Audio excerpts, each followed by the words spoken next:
Hey, we back, baby. Happy Saturday to everybody. Hope everybody is doing well. The weather is beautiful outside. It's sunny, no clouds in sight, I think. Well, maybe there's a cloud in sight, but anyway, it's supposed to be beautiful and sunny all day. Nice temperature, little cool breeze. You know what I mean? The low tonight will be pretty nice as well, in the 60s, which is kind of where we're going. So once again, I hope everybody's doing well. Health and happiness to all of y'all, and prosperity. Hope your family members are doing well, loved ones, everybody. Once again, we are blessed to be able to walk this earth and wake up another day. So let's enjoy it and make the best of it. Let's see here. Ooh-wee. High of 84 today in New York, currently 80 degrees. Tomorrow, sunny, 82. Monday, partially cloudy with chance of rain, 84. Tuesday, 81 and sunny. Wednesday, 77 and sunny. Thursday, 81 and sunny. And Friday, 83 and sunny. So this is my type of speed right here. Nice. The low 80s. I'm rocking here. This is where we at. I like this. Yeah, man. So hope everybody's doing well. And happy Saturday once again. So, as you guys know, the Knicks still haven't made clear-cut decisions. I looked at the second round information. Still no decision on who they're going to give that second round exception to. I took a look at the two-ways. Two-ways still aren't updated. They still have not decided who they're going to give the two-way contracts to. The only thing that we do know is that the Westchester Knicks have acquired the rights to Dink Pate. So, I mean, that's a good sign, which probably means he's going to get one of those two ways. Yeah, I mean, that's pretty much it. We also found out that the coach that was very high on the Knicks wish list, a coach that they felt could really change the style of offense that the Knicks want to run. Mike Weiner, who was the offensive coach for Indiana, has parted ways with Indiana. So I think that's very interesting. I don't know what that means, honestly. I don't even know. The question is, can the Knicks, I mean, we don't know why he parted ways, right? Did he part ways because he already has another gig lined up and he's just waiting to announce, or whatever, they're waiting to he's waiting to take that gig? I don't know. But the question is, do the Knicks still hold him in high regard? And if they do, can they still acquire him and add him to the coaching staff? There's a lot of questions there. Do they want to do that? Can they do that? And how would that upset the hirings they already made? So that's the problem. Like, can they do it? Do they even want to do it? And how would that affect the hirings they already made? Because they brought in Chris Gent as the associate, the head associate, and they also brought in CJ Saint, TJ Saint, should I say? And I don't know. Like, if you bring in Mike Weiner, you're not bringing in Mike Weiner to sit around and watch what everybody else is running. You bringing in Mike Weiner to orchestrate and create the offense that you want to run. So maybe that ship has sailed, but it's just, it would be crazy if Mike Weiner is available and free to not make another run at him if he's such an offensive mind.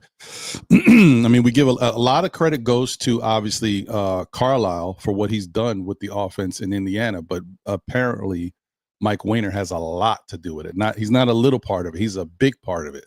So to have a guy like that possibly available and you don't make a run at him, I mean, listen. Sometimes in business, you got to make tough calls and make tough moves. And I think if I'm the Knicks, I'd rather take the chance to go out and get Mike Wayner and have Chris Gent and TJ Saint work with him. And look, this is the best. We're trying to win a championship. Okay. We're going to pay you money. You're going to get paid for being here. But this is the offense we really want to run. So can we work together and implement this offense?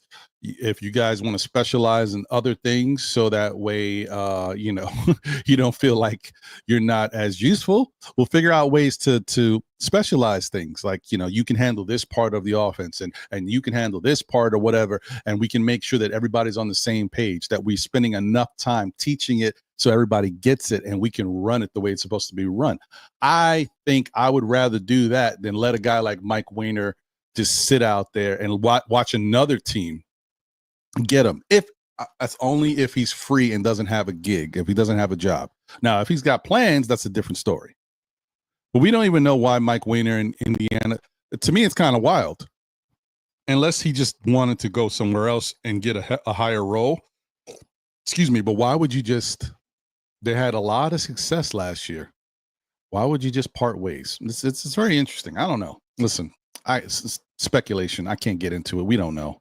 And I'm not going to go guessing because I'd be wrong. So, yeah. So that's what's going on with the Wayner stuff. And who knows? We'll see. So you got that.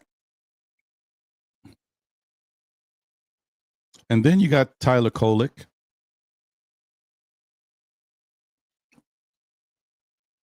Who hears the whispers. He hears the rumors. And he's trying to work on his game. He also understands that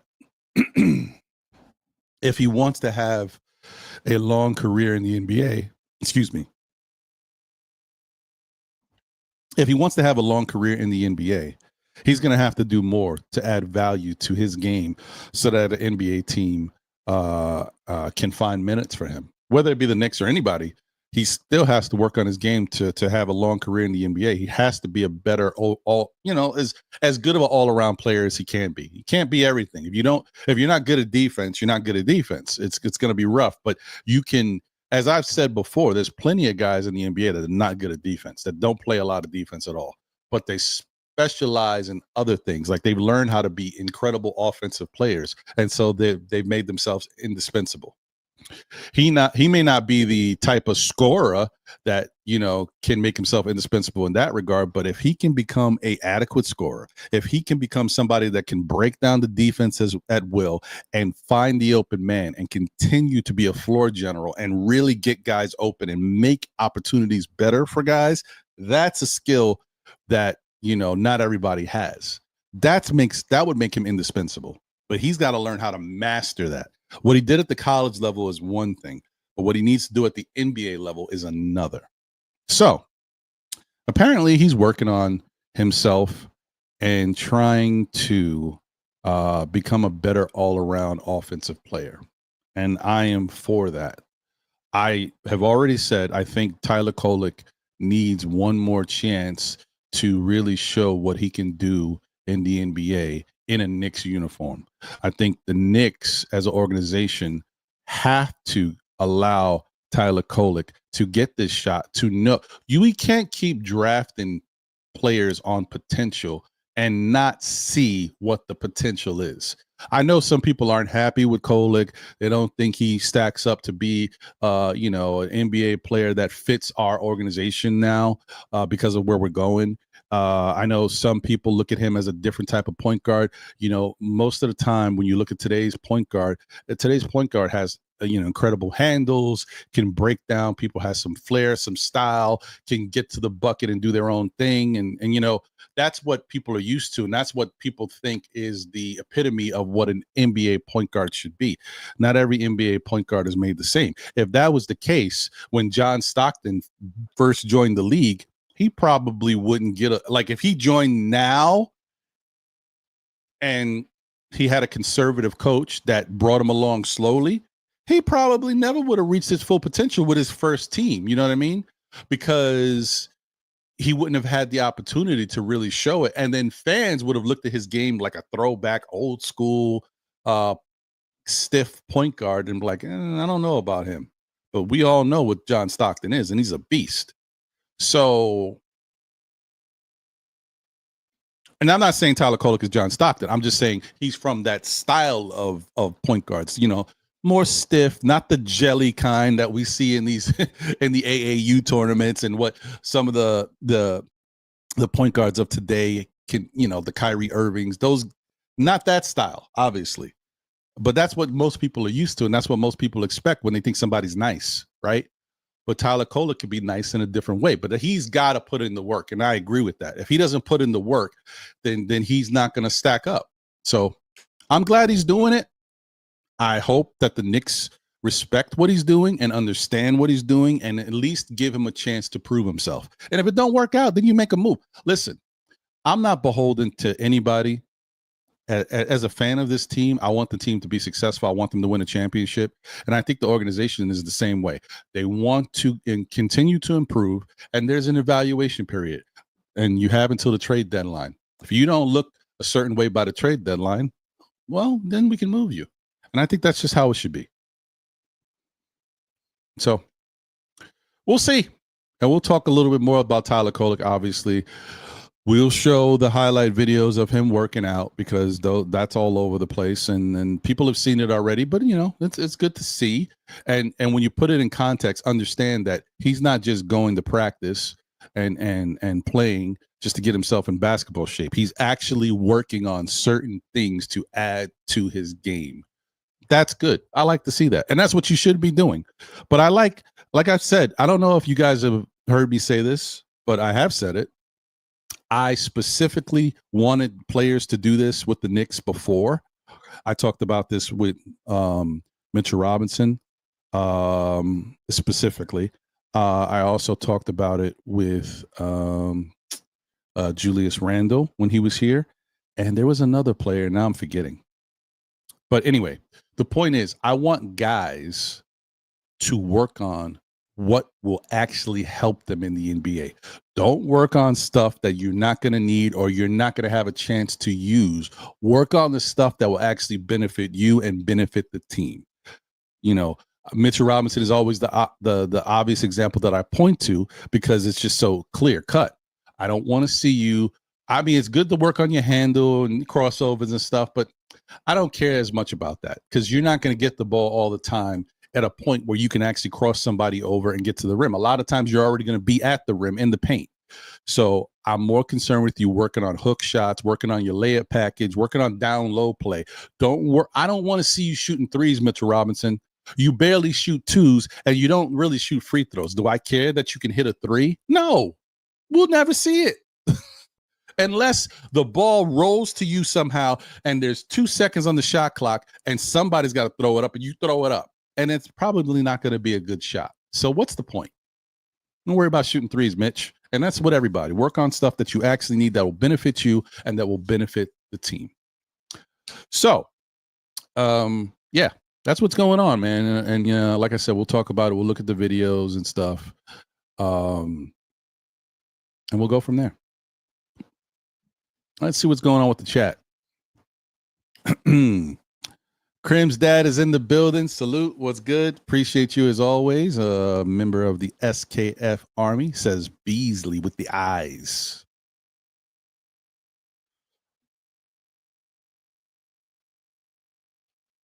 I guess I'll say something about Beasley too. I was going to wait because I know if anybody joins the panel, we'll be talking about him. But for the most part, guys, you already know Michael Beasley apparently I mean, wait, did I say Michael Beasley? Isn't that the other Beasley? Why do I always do that? Jesus Christ. Anyway.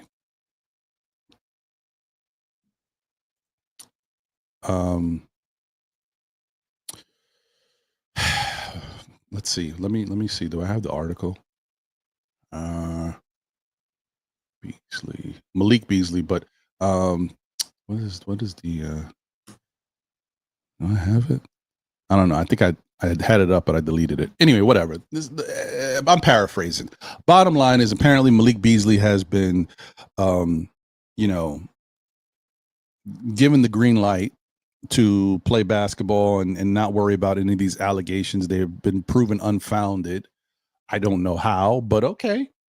They've been proven unfounded. And so, now he has a clean slate to come back to playing basketball without the scrutiny, I guess. But, with his smoke, there's fire. And Michael Beasley is the type. He's very brash. You know what I mean? He got a lot of machismo. He talks a lot. And those type of players are very, they're cocky. They do what they do. But I would still be concerned about him because he just there was a lot of stuff that came out of that investigation, even if he wasn't proven to be gambling, or at least they don't have enough evidence to prove it that he was gambling. The other thing is he does have debt, and that's not a good sign either.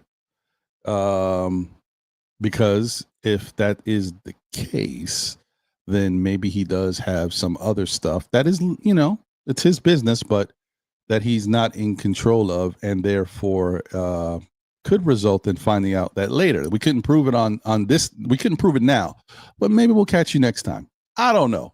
Do I want the Knicks to be the team that he gets caught with? I don't know. It's all speculation. Not saying. I'm just saying, but I don't know. Maybe if that's the case, if he did do something in the past, he'll wise up and say, okay, all right, got too close. I don't want to lose my livelihood. But the flip side of it is, obviously, if he does have debt, then he needs money. And the Knicks offering him a minimum contract of $2 million, almost $3 million, that ain't going to really do a lot to help his debt when another team could offer him more. Even if he went to another team and they gave him $5 or $6 million, it's not what he's worth, but it's still more than what he would get from the Knicks. So it's kind of hard, in my opinion, to say that the Knicks look like a good spot for him. Let's think about it like this, guys.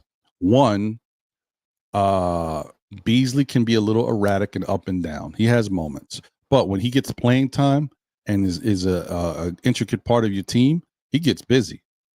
He is a warrior. He's got a lot of heart, a lot of fight, a lot of spunk. We know that offensively, he can be a demon. And when he gets hot, he is on fire. He is tough to stop. Defensively, he's no slouch. So for those people that think he don't play defense, you're wrong. Malik Beasley does play defense.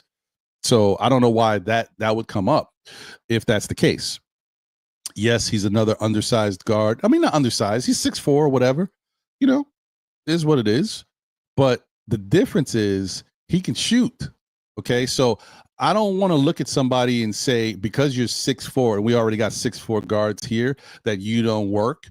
No, Malik Beasley is a specialist when it comes to his game. Like, he can shoot, he can score. You can't take that away from him. So that's the bottom line. He could do that on any team, and he's done it on every team that he's been on. So he's worth being on your squad. I don't care what squad you got. Malik Beasley does enough to be on an NBA team, no matter what team you got. But would he be happy here, not knowing exactly what his role is, coming off the bench, not being guaranteed a certain amount of minutes? Remember, we already got Jordan Clarkson. If we had Malik Beasley and no Jordan Clarkson, that's different. But we got Jordan Clarkson, and you got Josh Hart, even though it's still surprising to me that some of y'all still want to write Josh Hart off, especially knowing that he's coming into a new year with a new coach, maybe a new offense, a new role, or a different type of role, and maybe less minutes so he could be more effective. Y'all still want to write him off. I'm just saying. But This is interesting. This is going to be an interesting discussion.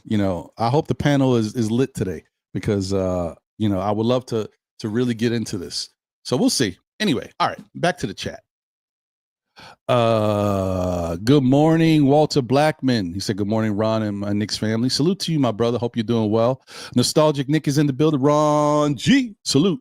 What's going on, Nostalgic? Wolverines 1986 in the building. What's good? All good wishes to Ron in the chat. 60 days until the start of the Knicks season, and Rick Brunson and Mo Cheek still coaches. Nepotism stinks. I love Wolverines starts with it. Let me let you know where I'm at. Excuse me. Hold on, I got to sneeze. Okay, we're good. All right. Oh, and shout out to everybody tuned in once again on Kick, on X, and on YouTube. Appreciate everybody. Salute to you all. I feel bad for those who may have been viewing on Facebook because I'm not streaming on Facebook right now. So I hope those people have watched enough to know that the show is going on YouTube. So at the same time, so you can come over here and watch it. So I hope you guys are watching over here. Okay. Nostalgic Nick says front office jobs on the line this season. I don't think so. I think you guys are all, you know what? I'm going to tell you, I think you guys are all going to be very surprised with this season. And I hope all of you that are feeling this way will admit if you're wrong and things work out, that you're wrong.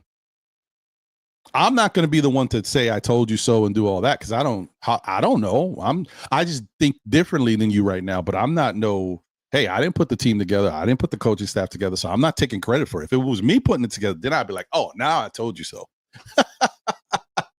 But I'm not doing all that. I just want y'all to be willing to say, because y'all put a lot of passion into this. And if you're right, you're right. But if you're wrong, I hope you say, you know what? Hey, I looked at it. They're playing great. They're on the same page. They look like they know what they're doing. I give them credit. That's all I want. And it's not for me.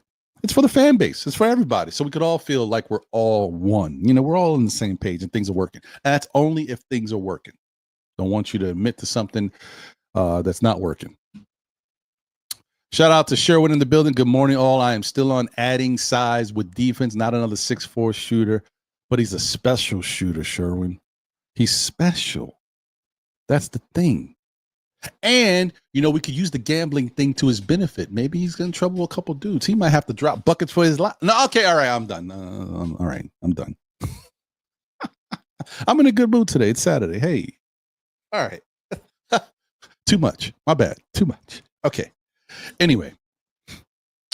Nostalgic Nick says, there's no more excuses, finals or bust. I agree.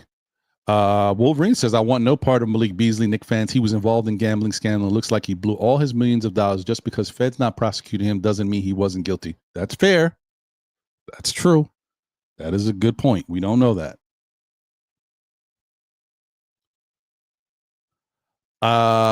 Nostalgic Nick says Mike Brown, aka Black Tibbs, only has 2 years max. That's why they hired an associate head coach. Was that the case with Tibbs? Because we had an associate head coach under him until he left to go to Cleveland. But, I don't know. Maybe. All right. So Rasul Thomas is in the building. What up, Rasul Train? Oh. All right. SKF Army in here early. I like that. Nice. Appreciate y'all. Joey, rip them up. Sports is in the building. We could use Beasley's toughness and 3-point shooting. I'm not opposed to that. I think that's true. I just like the fact that Beasley he's such a good 3-point shooter, but he's a bucket getter too. He can go get buckets. Like, he don't have to shoot the three. He can break you off the dribble and get to the rim. And the thing is, like, I do like it. Hey, listen, I've said this, so this ain't nothing new. I told you I don't like Malik Beasley, right? When he's playing for some other team and we're going against him, he is like a pain in the butt. He is so cocky. He really upsets you.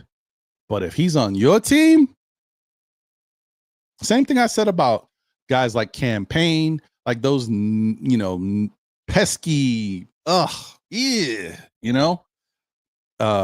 McConnell, these guys, they're great at what they do. And they know how to get under people's skin.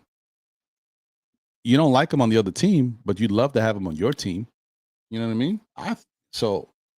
Well, maybe not the campaign is a little different. I wouldn't put him in the same. I mean, he's the same class of pesky and annoying. I wouldn't put him in the same class of game as TJ or Beasley, but you know what I mean.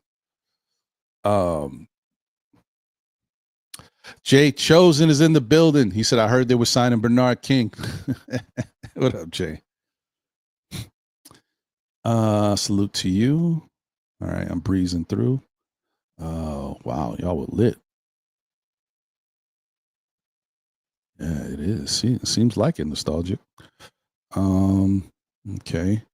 Lena Franklin is in the building. Let's go, Lena. What's going on? I said, hey guys, I'm at my stepdad's fraternity basketball clinic event at Park in Queens, and I'm getting out the basketball book. Oh yeah. Let me tell you something about Lena. Lena is one of those, she's like a basketball historian. She gets out, she got her own little book and stuff with her. She jots stuff down. I seen when I met Lena in person, I saw how she gets down. She gets it going. Okay. She don't fool around. Good to see you, Lena. Darlene Bryan is in the building. Let's go. What up, Darlene? Said good morning, Ron. Iconoclast is in the building. Says leading with merch on a new channel is a turnoff. Just saying, we want to support content first. Well, first off, what new channel? It's new to you, but I've been here 4 years, and we only started doing merch about a year and a half ago. So that's a progression of what we got going on. It's nothing, it has nothing to do with somebody new coming in. You know what I mean? It's new to you, but it ain't new to us who are doing it and to the people that are already here. So why wouldn't you lead with merch? If you watch the show, you see that I don't even talk about the merch. The only time you hear or see the merch is in the beginning of the channel. It's like a commercial. Honestly, I think when people say stuff like that, they don't put a lot of thought into it because they don't look at it as a content creator. They look at it as, oh, hey, I don't know if I want to see this person's merch. Well, why wouldn't you? No one's telling you to buy the merch. No one's telling you to look at it and go click on it, where you can find it. You're just seeing it's like a commercial. When you're in the middle of watching any YouTube program and a commercial comes on, do you say, well, honestly, when I'm viewing something, I don't think it's right to see a commercial come on, but it's YouTube's programming. YouTube is the platform. So do you complain about the commercials? Do you send a message into YouTube? I don't think you should show a commercial while I'm trying to watch Joe Rogan talk about this or blah, blah, blah. You know what I mean? You see my point? I'm not being defensive. I'm trying to say something to make you think like, maybe he has a point. It's just like a commercial. That's all it is. It just starts the show. And it gives me a nice little buffer in between when I hit the opening. I don't see the issue. But I thank you for your opinion. It is your opinion, and we value other people's opinions here. You are welcome to speak about whatever you feel. Just understand that when you say something and I feel differently about it, I will say how I feel differently so we can all have a chance to express ourselves. That's all. All right. But thank you for being here, Iconoclast. Let me see. Leon Mitchell is in the building. Shout out to you, Leon. What's going on? Leon Rose is on a quest to get fired. Dolan will never sign off on a player under a cloud. Well, I mean, no one says that this is going to happen. This is just something that's talked about. The one thing about the Knicks that I think everybody needs to understand is they have learned to be a team that does due diligence, right? They don't have to agree or step in and do it. They just want to kick the tires on. If something's going on, the Knicks want to know what's going on and want to be a part of the conversation. That does not mean they're going to do it. That does not mean they want to do it. But as an organization that's trying to improve and win a championship, I think they feel like to have a well-run organization, you got to be involved in everything. And I'm not mad at that, guys. For so many years, this team has been under the radar because we had an ineptitude of talent or front office organization that doesn't have the proper people running it.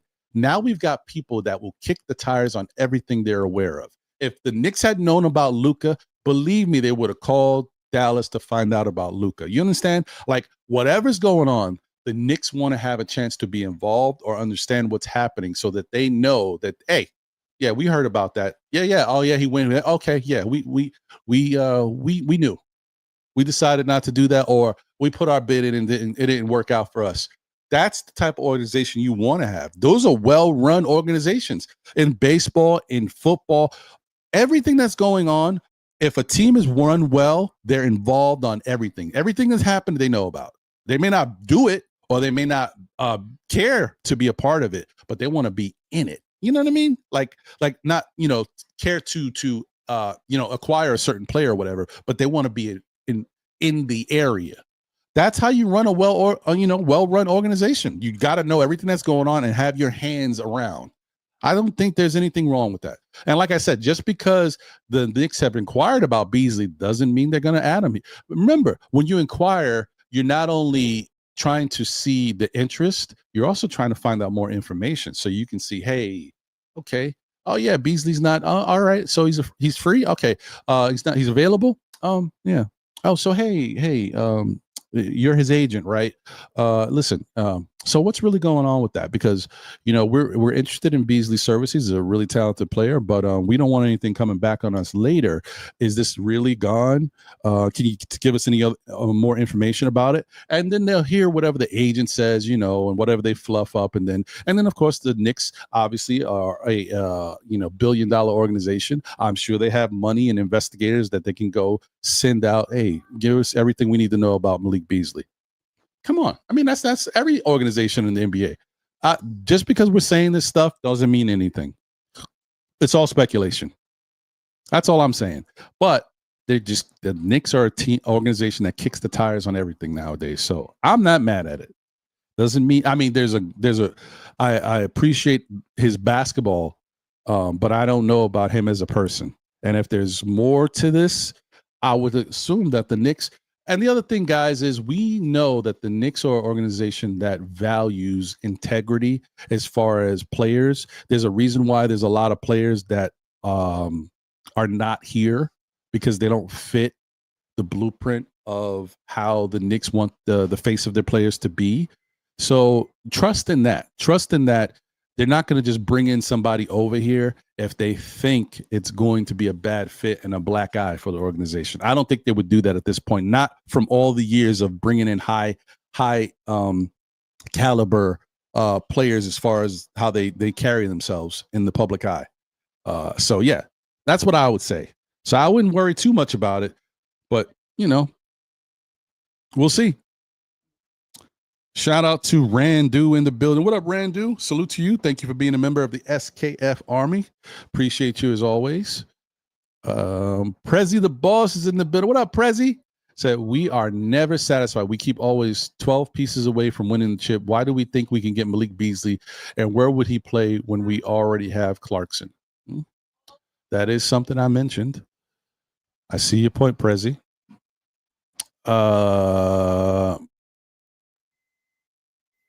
Nostalgic says Dink getting a G League. He's not ready at all. Mm-hmm.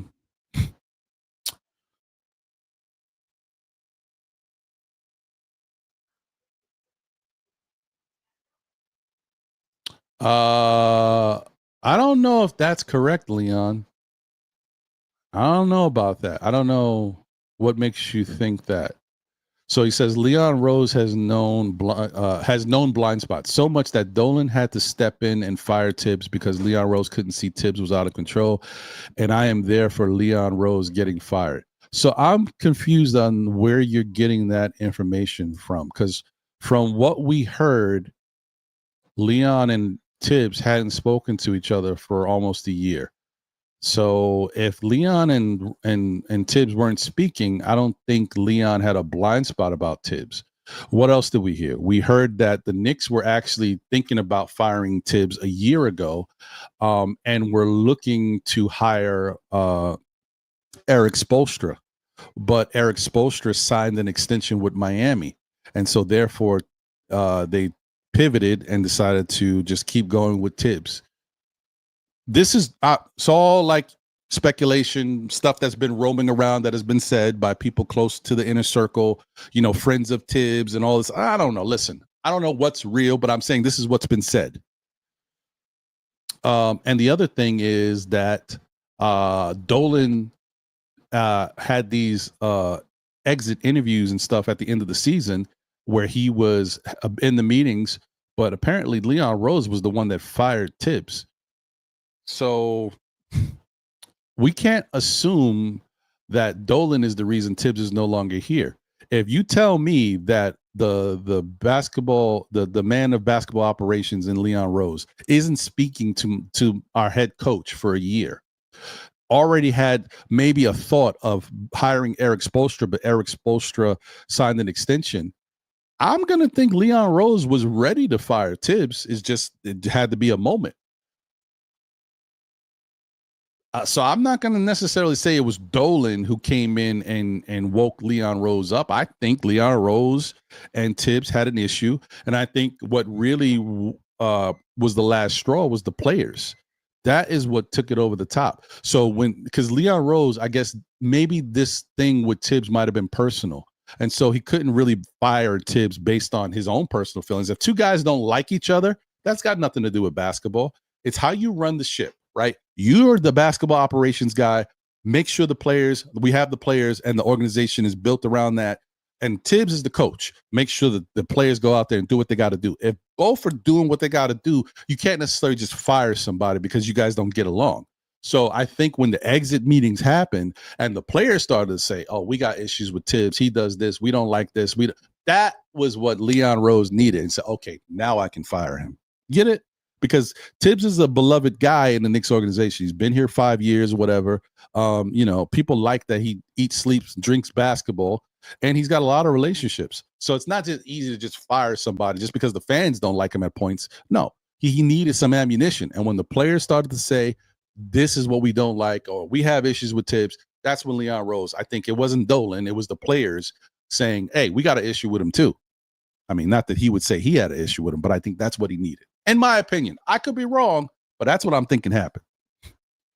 But I hear you, Leon Mitchell. You just want, but I don't see what's the issue with Leon Rose. As far as his, I think he's been a pretty good GM. I mean, or basketball operations guy, whatever you want to call him. I don't know. I think he's been all right. But I mean, listen, everybody to each his own. It's your opinion.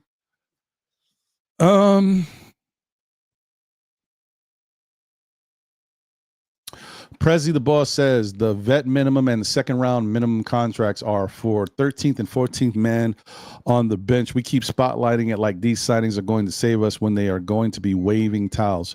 I mean, you're not wrong in that, but I guess for us right now, being that this is the off season, what else are we going to talk about? We want the team to be just like we want the coaching staff to be rounded out. We want the rest of the team to be rounded out. So at least we know what we're working with.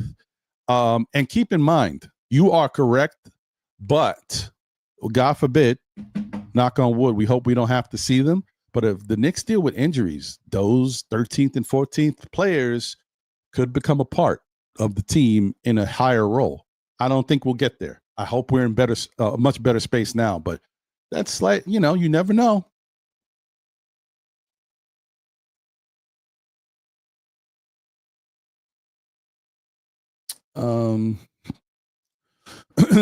Nostalgic says Kev, Mo, and Najee will get the two-way contracts. I don't think Mo and Najee will get two ways because Mo and Najee are the only two players that qualify for that second round exemption. So one of those guys has to get it. Mo or Najee has to get that exemption.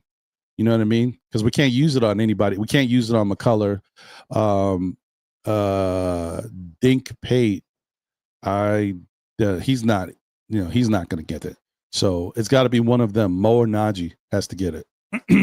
But I mean, you're right.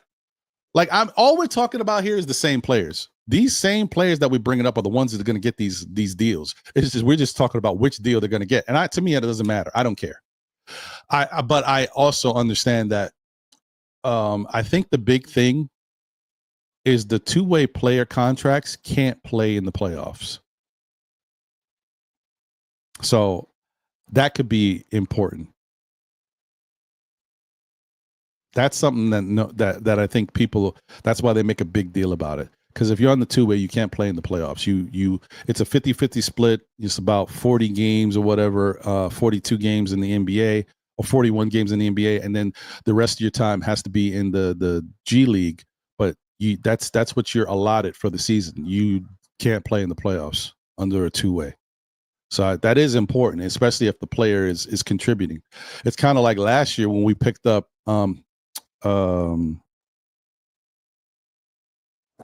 oh man, I just thought about him and now I lost it.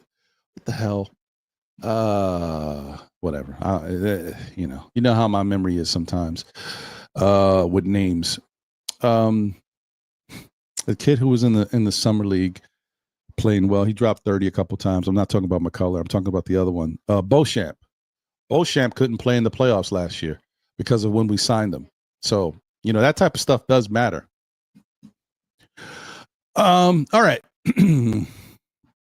I appreciate you, Prezi. Hey, salute to you, my guy. He said, where am I, man? A salute to Ron the Teflon Don in the chat. Good to see you. Hey, what's up, Dat Franco in the building? What up, my brother? Appreciate you. Hope you're doing well, as always. Shout out to Kerry Cox in the building. Shout out to Cardiac Knicks in the building. Salute Ron from Kerry. Salute Ron from Cardiac. Appreciate you. Salute to my diehards in the SKF chat. Good to see you, Cardiac.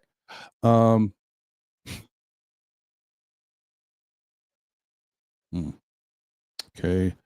Sha Powers is in the building. Salute, salute, salute. What's going on, Sha? Good to see you as always. One half of the Knicks Real Talk crew. Salute to you and my brother Divine as always. Okay, let me breeze through. Get it going.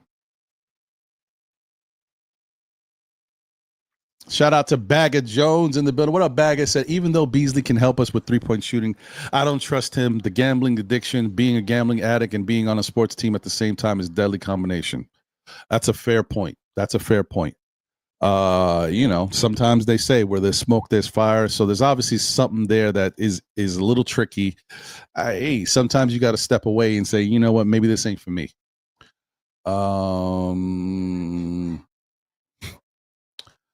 Where's Kolek playing at? I don't know, bro. We got to see. But like I said, that's why practice and training camp and all that stuff is important to see how Mike Brown's offense and all that is orchestrated and who runs it well. And if I have a feeling, as I've said before, I have a feeling that Tyler Kolek is going to run his offense very well. And that's what's going to allow Mike Brown to look at him and find the way to play him. But we'll see.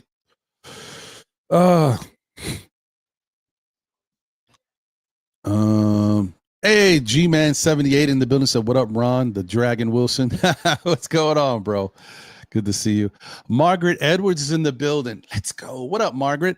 Said everyone deserves a second chance. Beasley also, if he learned from his mistake, maybe. I mean, listen, like I said, it's all speculation. And honestly, I'm saying all this because, like I said, the Knicks are doing their due diligence, but I don't think the Knicks are a fit for Beasley. I think the money ain't right, and I think the opportunity for playing time ain't right. I mean, of course, Beasley could take somebody's minutes. I mean, he could take somebody's minutes if he gets, on one of them Beasley runs and people start to see his value. Because remember, Beasley is very much like Malik Monk as far as his streakiness. He can really turn things on. And so that really fits Mike Brown's style. He loved Malik Monk. I mean, he would love to have Malik Monk over here. But I don't see us being a good fit for him.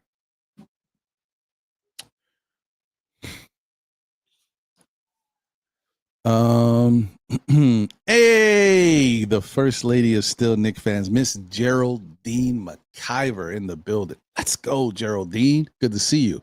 So good morning, Ron. Salute to the chat. What's going on, man? It's good to see you, Geraldine. I hope everybody in family is doing well. I hope you are in the best of health, and it's always good to see you.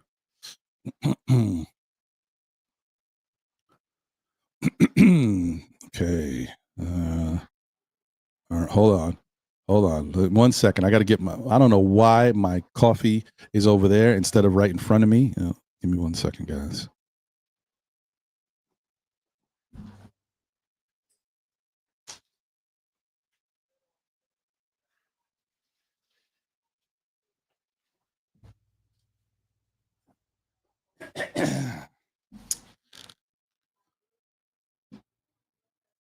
Okay. We are back, and you see what's in my cup. Almost finished. Got that congestion in the cup, baby. Let's go. And you already know Pinky's up. Foofy season. Let's go. I got my pumpkin. I know some people hate pumpkin flavor. It is fall season coming up, but they already starting with the pumpkin. And of course I had to get it. Why not?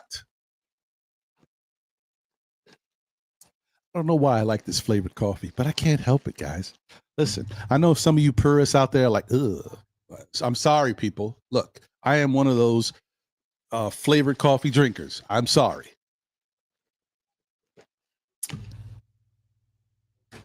What can I do? That's how I grew up. Stuck is, it sticks with you. It's a habit. All right, what's next?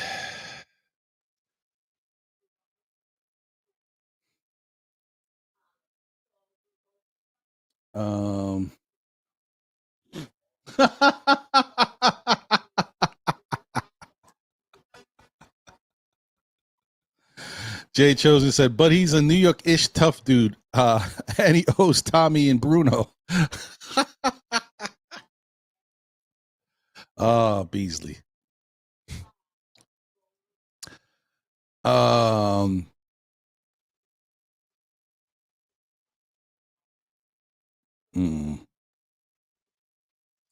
Mets, Knicks fans, let's go in the building. Let's go. Salute. Ron, blessings to everyone. And by the way, didn't Nolan McLean look good again yesterday? Ooh, I get excited about the young kids out there doing the damn thing, man.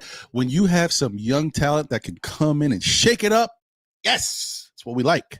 Okay, let's move on.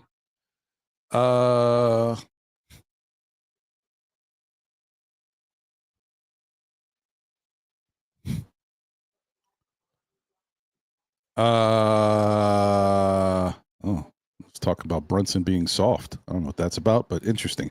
And I will say, Jalen Brunson is not soft. He is tough, but he's tough in the way that he feels is necessary. He's tough going back and forth with a player on offense, with his game. He lets his game do his talking. He's not a tough guy. You know what I mean? Like, he's not a tough guy. He's not trying to prove a point and out tough you.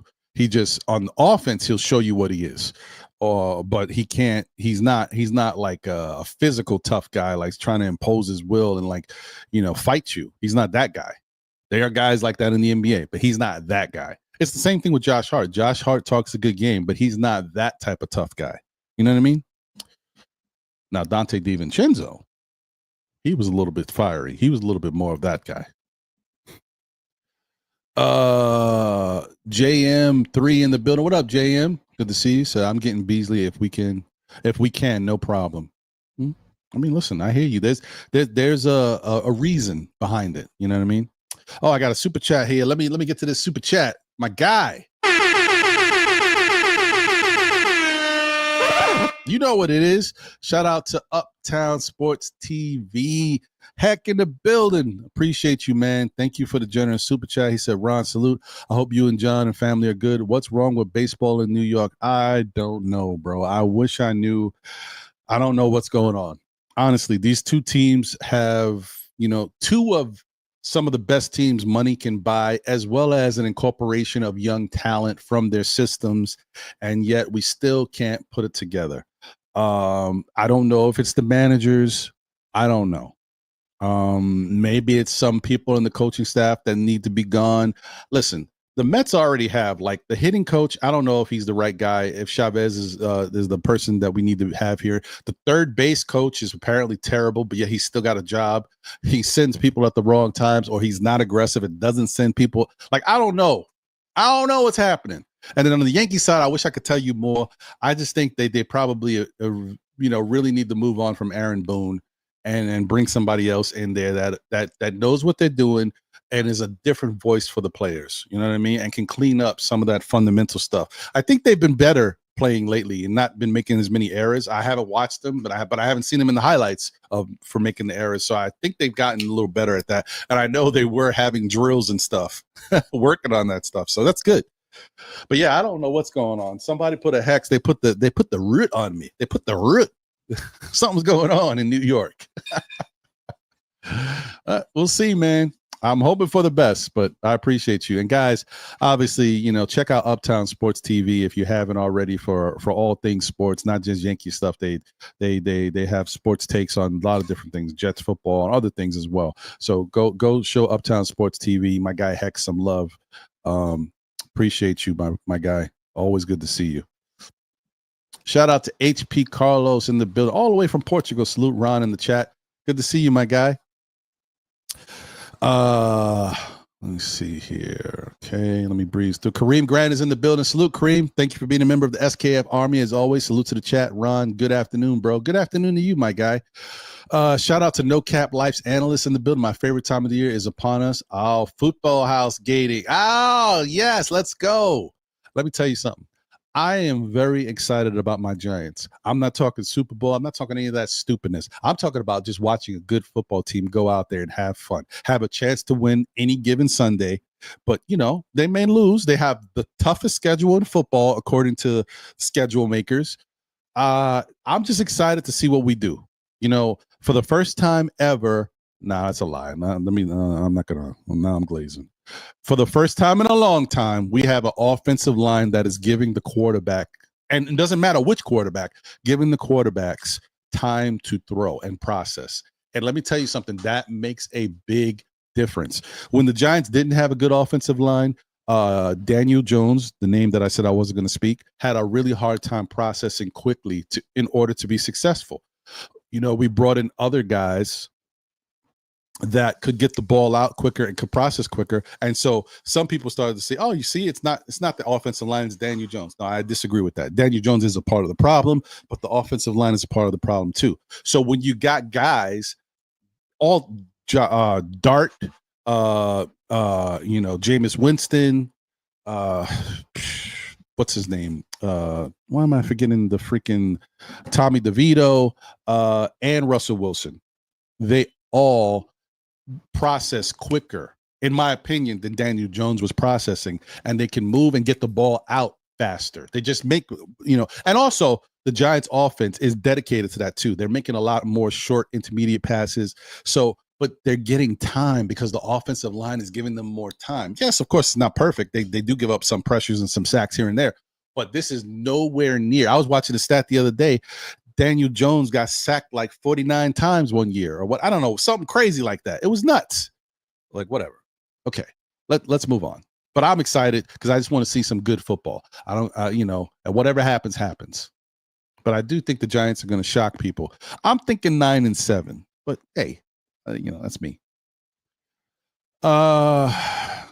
Yeah, I don't know what that's about, bro, but it is what it is. I mean, like I said, everybody's entitled to their own opinion. I don't know why. I mean, I'm not putting a gun to nobody's head. Yo, buy my merch, people.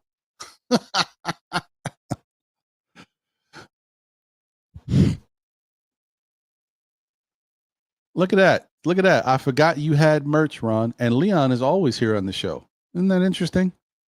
Yeah. So it looks like the merch is not being shoved down people's throats. Isn't that interesting? You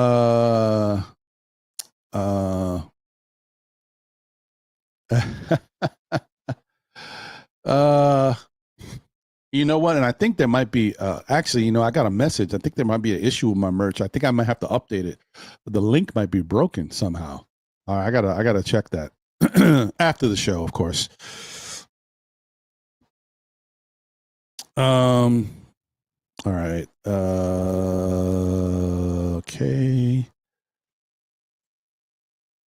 Without negativity, there is no positivity. Yin and the yang, both necessary. I like that.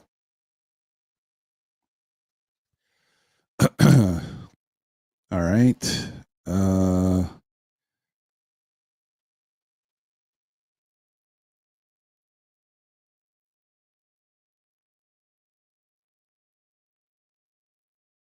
Okay. Hey, that's what I'm talking about, Iconoclast. I hear you, Ron. He says, just my personal aesthetic preference on how channels are commodified. I'd rather make direct contributions. Appreciate your rationale. Take on all things Knicks. I appreciate you giving that explanation of how you feel and understanding where I'm coming from. That's all I'm asking for. I got to tell you, Iconoclast, that actually made me really happy, man. I like when someone can understand that I am not They can say something, and if I have a difference of opinion, I'm not being negative about it or dismissing what they're saying. I just want to explain where I'm coming from and how I look at it.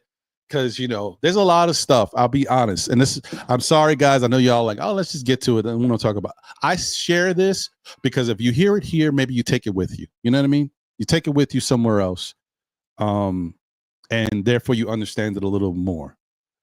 As a content creator, we deal with a lot of different things, right? And we don't get any money from this really. The money that we do get, the super chats and stuff, definitely helps. But it's, you know what I mean? Like, I can't quit my job. You know what I mean? Like, I can't support my family. I can't put food on the dinner table and say, hey guys, at least not now. I mean, maybe one day, I don't know. We'll see. But so this is a labor of love. And when you do it and you put together like the best type of product possible that you could do. I mean, sometimes it's not going to be perfect. Sometimes it's going to be, you're going to have good days and bad days. Sometimes the show is just going to be what it is. And maybe not a lot of stuff to talk about, but we get through it. Then there's some days where you got it. Oh, wow, man, can't wait to do this show. I got graphics and all types of stuff. This is going to be great. Got those too. But, and sometimes, like I say this because, there's a lot of people out there that they have to do what they got to do. Okay. There's people out there that do clickbait. They figure out different topics, different headlines, or sensationalize certain things. They got to do what they got to do to bring traffic to their channel. Am I going to do it? No. Have I taken something and put something as a thumbnail so that I can get you thinking so that we can start talking about it? Yes. But people look at everything and they misunderstand things. Oh, this clickbait. What do you mean we should fire this person? That's not what I said. I said, should we fire this person so that we can talk about it? That doesn't mean I said fire the person. You know what I mean? Oh, is this person this? These are questions that you ask so that we can have a conversation about it. You know what I mean? But sometimes you should see, I get some hate sometimes from people like, oh, I don't appreciate you with this clickbait thumbnail. Like, what are you? Like, what? It's a question so we can talk about it. I didn't say, if I say something, one, it'll be a statement. And if I'm really trying to say something, I'll put an exclamation point on it. That's what I'm telling you. But a question mark means it's a question so we can talk about it. How do you feel about it? Get it? And I'm just bringing it up because the way Okano class said that to me, I want, it allowed me to feel like I can express that to other people. So people understand that there's clickbait, and then there's a question. You know what I mean? This has nothing to do with what we're talking about today, but I want people to understand that because I see that around sometimes and people misunderstand it. There's people out there that are content creators that are going to do clickbait stuff, but they feel they have to do that because that's their audience. And that's what their audience wants to see, maybe. I'm not hating on them. That's their thing. That's all I'm trying to say. It's like everybody it's all about how you perceive things. But if you're smart enough and understanding enough to process things, have an opinion, and then be receptive enough to hear somebody else's opinion that may not be in total alignment with yours, that's great. Really appreciate you, Iconoclast. Thank you for being here. Okay. Shout out to Jersey Shore 74 in the building. Salute to you. Okay. Breezing through. Oh, man. You know what it is. Thank you. Wow. I wasn't expecting that. I appreciate the super chat too. Man. Oh, thank you. All right. I hear you, my brother. Thank you. I appreciate that. Salute. And like I said, thank you for understanding. Latoria B and Latorias. We are. They is. Tori B is in the building. Let's go. What up, Tori? Hope you're doing well on this fine Saturday. Will Leonard is in the building. What's going on, Will? Salute to you.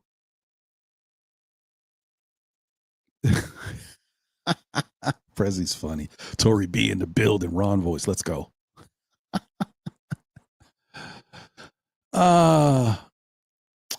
Sherwin, that's not true. The Knicks don't want everyone available. They want to know and be in on everything that's available. But that doesn't mean they want everybody. They just have to do their due diligence.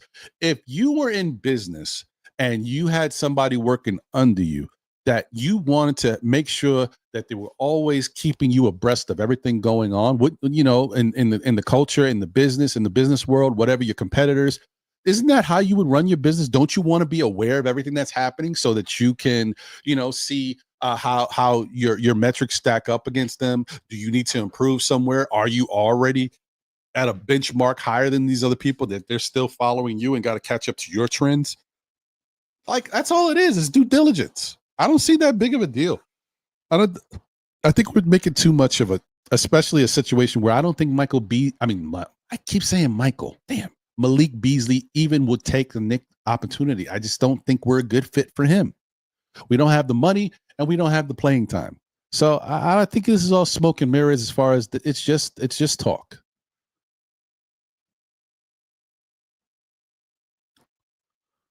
All right, let me put the link out there just in case if anybody wants to join.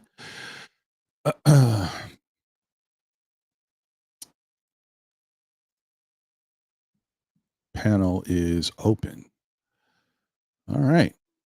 Okay. Long Island Sound is in the building. What up, Long Island? Good to see you. Hope you're doing well, as always. All right. Michael Douglas is in the building. What up, Michael? Salute.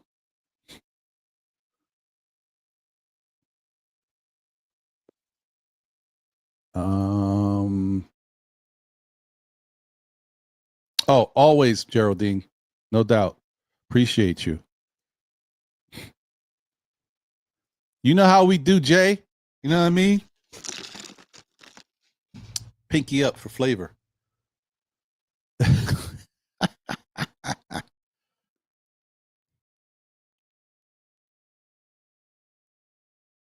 All right.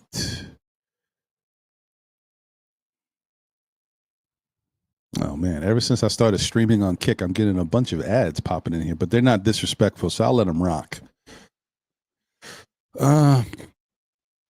Prezi says, so re-sign Shamit or whoever to the vet minimum, Diarra to the rookie minimum, McCullough, Najee, and Pate to the two ways. I mean, that's fine. That could work for me. Whoever else in February for our Big 15 and development players. I mean, that, Prezi, that's fine. I mean, I think that's the way we should go. I think let's end all the speculation. Let's get it done and have our team and go from there. But we'll see.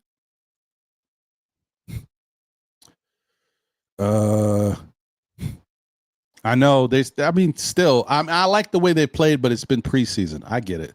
We got to see what happens when the regular season starts, and with that tough schedule, they're going to get tested. But what I do like is the fact that Andrew Thomas hasn't been even playing, and he's our best offensive lineman, one of the best in football. So that's a good sign. I feel really good about the Marcus Imbo and what he's been doing, or Marcus Bow, whatever. I don't know. The M is silent. So we'll see. Oh, look at my guy in the building, my brother. You know what it is. Salute to you, my guy. What up, John? Said, good afternoon, my bro. If the Giants win the first two games of the season, you might be right with 9-7 or even 10-6 for the G-Men this year. Let's go.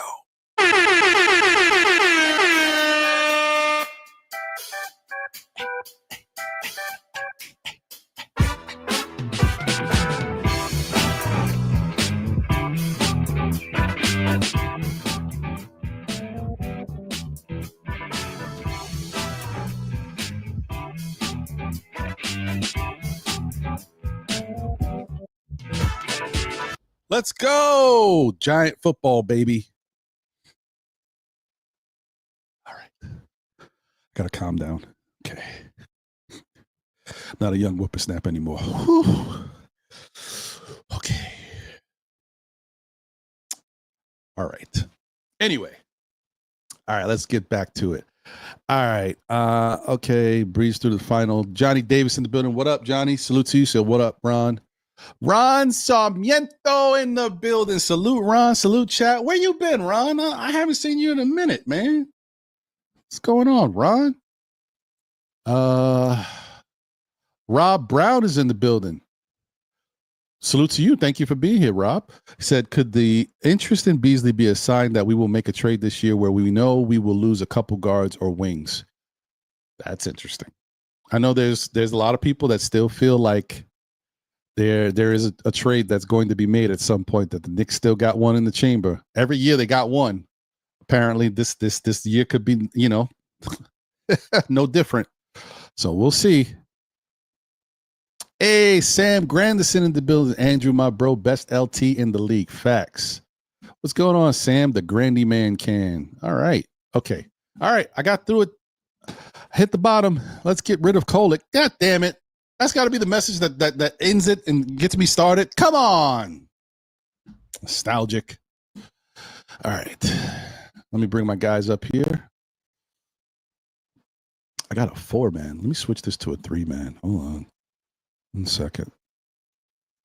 It's annoying. I need to change this as a 3-man instead of 4.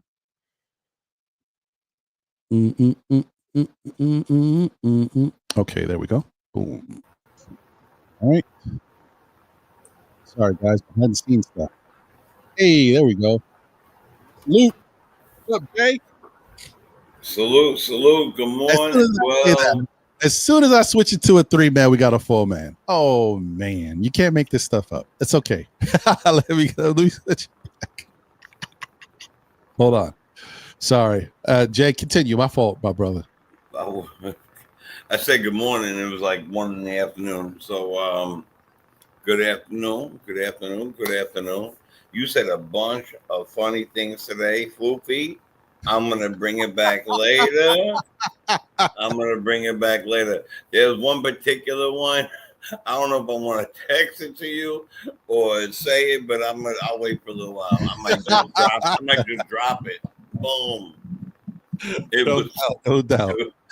It was a mistake. Boom. It was so funny though. Shout out to you, my brother. Hope you're doing well. Yeah, blessings to you, man. You and the family, and thank you for putting a platform up where we could always just, get out of the real world, get into the sports world, and sometimes talk about the real world. And that's what I love about the show. So, facts, 100%, man. That's all I want to do is make it a place where we can continue to talk and enjoy our teams, man. That's all I want. And you have. Great. That's what we like to hear. Let's keep it going. Yes. Shout out to my guy Shah in the building. What up, Shah? What's going on, Ron?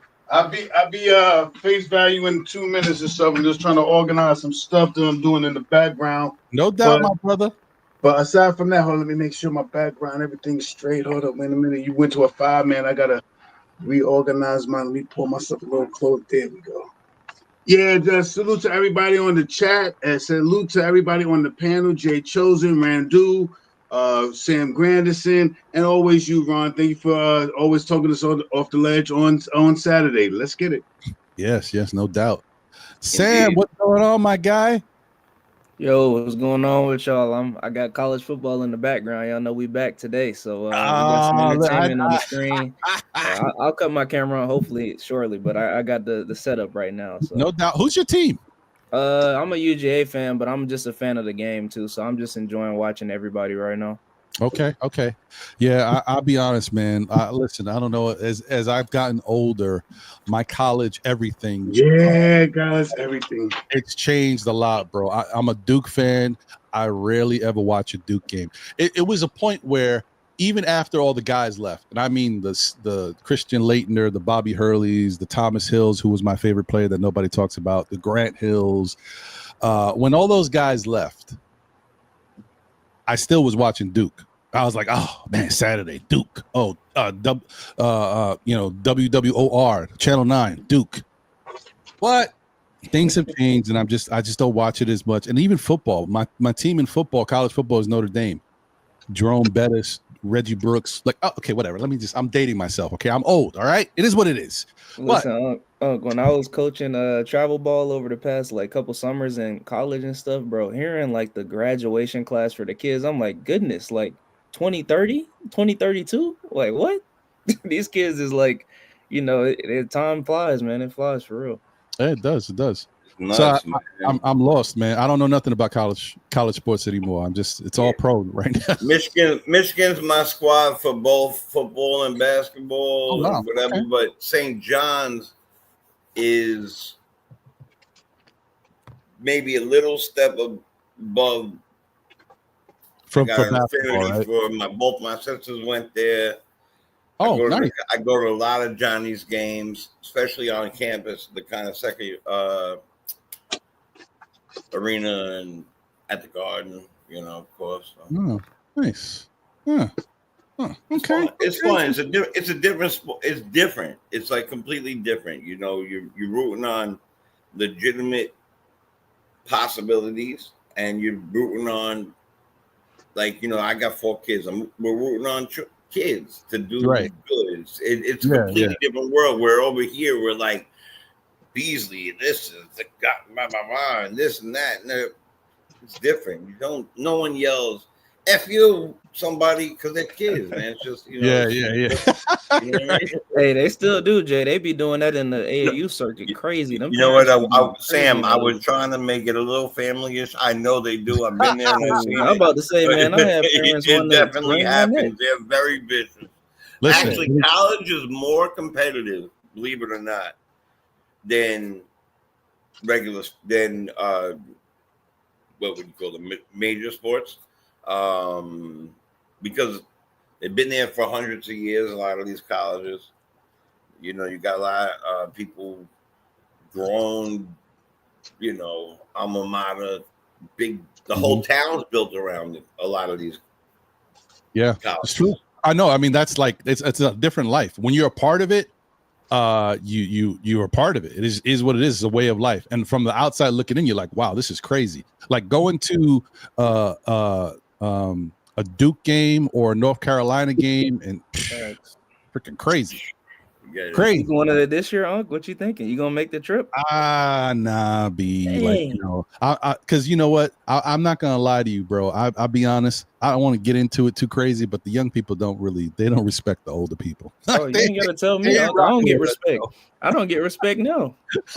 And I thought I was a young person. I don't get respect. It's like, goodness. That's just the age now. That's the way it is. Oh, it is, man. I'm like, nah, I'd rather watch from TV or so. I ain't going there and you acting crazy. One young dude come out his face and I'm like, now I got to deal with a bunch of young idiots because they're gonna stick together. Like, hey, you ain't one of us. I'm like, all right. Yeah, that's why it's like sometimes I think, just make your crib the best place for you. Have that little den or that little man cave and just, have all the games on there. That's what you're talking about. That's how I feel, brother. That's a fact. For most sports, I like to do that, to be honest. For most sports, I like to do that. It's good to get to a game or two about everything, like you say, the Giants, I'm very excited for the first time in a long time. But I remember going to a game versus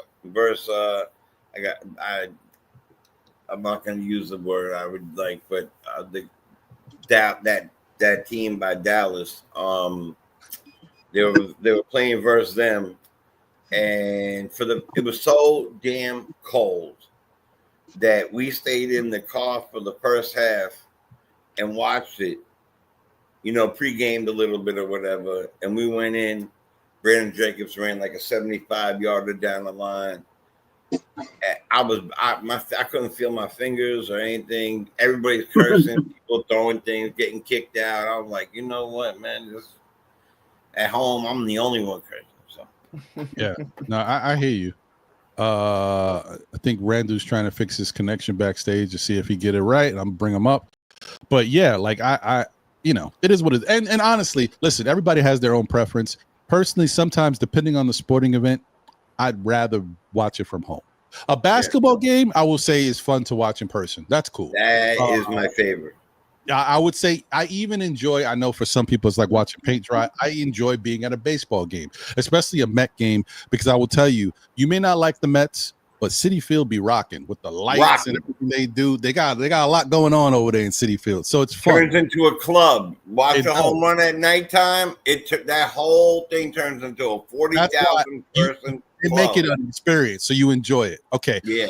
But football, I agree on both those things. I've been to NFL games. I've been to college games, Army, Navy games. I just don't like being live I can't see everything as well. Like I see it better on my TV screen. You know, Right. so it is what it is. Yep. All right. Let me see if I can get Randu back up in here. Randu, you're on mute. Let me see. Get you off mute if I can hear you. Oh, there you go. Okay. Say something. Oh, wait. You back on mute. You was good for a minute. It's like he's kind of lagging. Oh, there you go. Can you say something? Oh man, no. Your connection is not good right now, brother. You're having a little bit of an issue. Yeah, it's not working. You got to use a hanger or something like the old school days. And put it on it ain't working. You know what? This is what I'm gonna do, Randu. I'm gonna talk for a little bit and give me about. I'm not gonna do. I ain't gonna lie to y'all. I'm not gonna keep it too long. I'm gonna do about 20 minutes of panel talk, and then I'll open up and throw the phones on. Call in, Randu, because I don't think it's working. Your connection. It seems like it's not happening.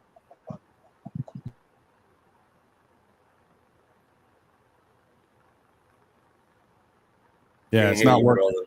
All right, my brother. Listen, try to call in. I'm gonna put the phones line up in about 20 minutes. Call in. You be the first up. All right, my bro. Okay. So shout out to my 2 cents in the building. So salute, Ron, everyone. Happy Saturday. Good to see you. Hey, damn, they be talking about you, D-Rex, and then you pop up. Boom. Look at you. Shout out to D-Rex in the building. What's up, bro? He said, yo, I was on a walk. Yeah, that's what you got to do, man. Hey, walking and talking. I like it. All right. Me too. And also, let me say hello to the one and only L, damn it, in the building. Pew, pew, pew, pew. What up, L? Good to see you. Appreciate you as always. Okay. All right. So, guys, first off, let's get the hot topic out the way. What's your thoughts? How are you feeling about Malik Beasley? What do you think? You think the Knicks are, first off, you see any problem with the Knicks inquiring about everything that happens in the NBA that they find out about? Do you think there's an issue with that? I think there's nothing wrong with that. What say you? And then tell me how you feel about Malik Beasley. Go ahead, Jay. Well, I'm gonna tell you this. I think that you saw what I said in the thing. I think that he's the type. I agree with you 100%. What you said earlier. There's types of people that you cannot take at all. It feels personal, almost sometimes, until they're part of your team. And if they're part of your team and they're doing all that stuff, you could appreciate them for that. That also goes for coaches. That goes for a lot of different things, a lot of different entities of all sports. Do I think out of everybody we're talking about, Beasley would be the guy I would go for? He would be the guy that I would add. Though I do think that we could use maybe a little more size, because we do have a handful, a plethora, if you, of I love that. I love that because I'm about to go to, you beat me, Ron. S. That's yo. Good. I would damn it. I would bet on him to play extremely hard here, and he's a type.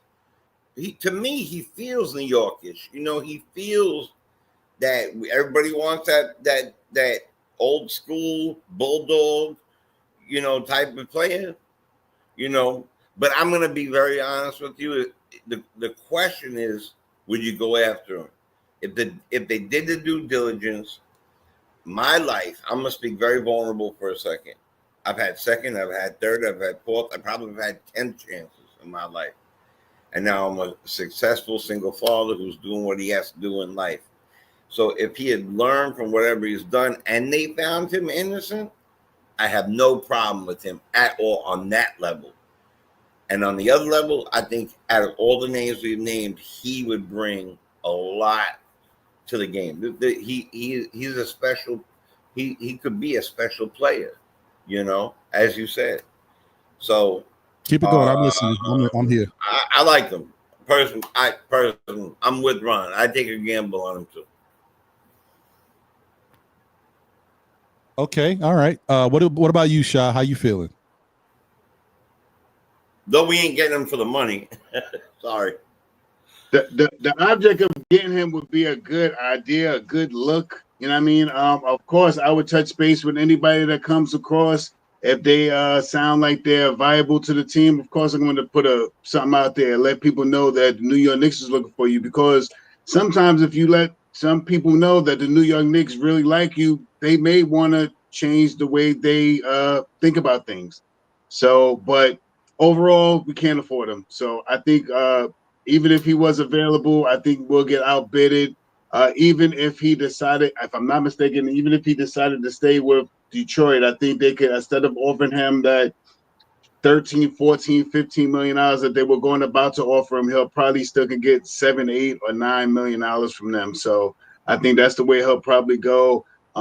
Yeah, of course you look for him. The guy shooting, his shooting is phenomenal. You know what I mean? Is he a guy that I thought that we could probably get? No. Is he someone that if he came on the team, I would appreciate, of course, for what he could do? He plays defense about 6'5", and he can shoot the Spalding off the ball. So yeah, I would take a look at him. And before I get over to Sam, listen, maybe it's too much. I'm saying too much. I don't know any of this for a fact, guys, but I do think that if Beasley has any issues where he's got some debt owed somewhere, somehow we can take care of that debt. Just saying. Yes. Just saying. But anyway, Sam, what's your thoughts on Beasley? I mean, I'm happy for him that, it looks like he's not in too much hot water right now, first off. Second off, that's my Atlanta brethren, so of course I'm going to root for him regardless. I was a fan of him coming out of college, Florida State, up until this point. I think it would be a great ad for the team. I just don't know, like you guys were saying, how the money will work. I just think they're just going to be definitely a team if they know he's clear. Obviously, he's not going to get the same amount that he was going to get at the start of free agency because it's later on down the line, but I do think he's still going to get paid from one of these teams. So I don't know. Maybe if he wants to come here, he could do it, but I just think it's a lot that's going to have to be worked out with the money for that to really work out for real, for real. I'm not too sure, but I'd love to see him here personally. Definitely. Yeah, I mean, I think that it's just one of them things where, if he is one of those, look, I don't even care. I'll be honest. People are not perfect, and they're going to be what they are. But if you can talk to somebody and tell them, look, I don't care what you do, just don't do it. Look, we want you here for this year. Beyond this year, we'll see what happens. But for this year, whatever you got going on, don't do it. Okay. We need you here. We're trying to win a championship. And we don't need any bad publicity, bad press around this organization. That's not what we're looking for. We want you because of your talent, and we're trying to win a championship. Hopefully you want to win a championship. And look, to make sure you're on the right path and understand that we're serious, your debt is taken care of. Right. Don't ask no questions. It's Yep. done. Don't worry about it. That's it. Hey, it's not as you getting $3 million. Your debt, we got it. Don't worry about it. It's taken care of. Okay. Don't worry. The landlord, whoever you owe, they're gonna wake up. The bell's gonna ring. There's gonna be a package on the doorstep. Somebody be in your living room. That's what the hell. You know what I mean? They're gonna get an extra. They didn't. Hello, food delivery. Y'all didn't order. Here's this pizza box. Open it up. Bye bye. Well, Hey, but we saying all this. We've seen, Brock Aller and Leon work magic before. It could still happen. I mean, we don't see the path right now, but I mean, I'm sure that they can make it happen. It's just not something we can envision right now. I mean, there's always a way, man. Like, it depends on how much you value a person. That's why I said, if you got a gift and it's a true gift, like the people can see the fruit of it, there's always a way to work things out. Listen, I appreciate you guys doing that for me. I'll be honest with you. Even if you take care of that, the $3 million is going to help me, but I might have a little problem. I got a lot of people depending on me. I got a family to feed. Don't worry about it. Listen, move your family. They can stay with you in New York. Wherever they go out in the town, it's free. There's always security. Security. There's always something. Anyway, but yeah, I mean, I'm just joking around. None of this is serious. Wink, wink. But We'll see, man. I honestly, to be real, I don't think that. And let me say this from my guy Andy, because he would say this: to be true, international Andy.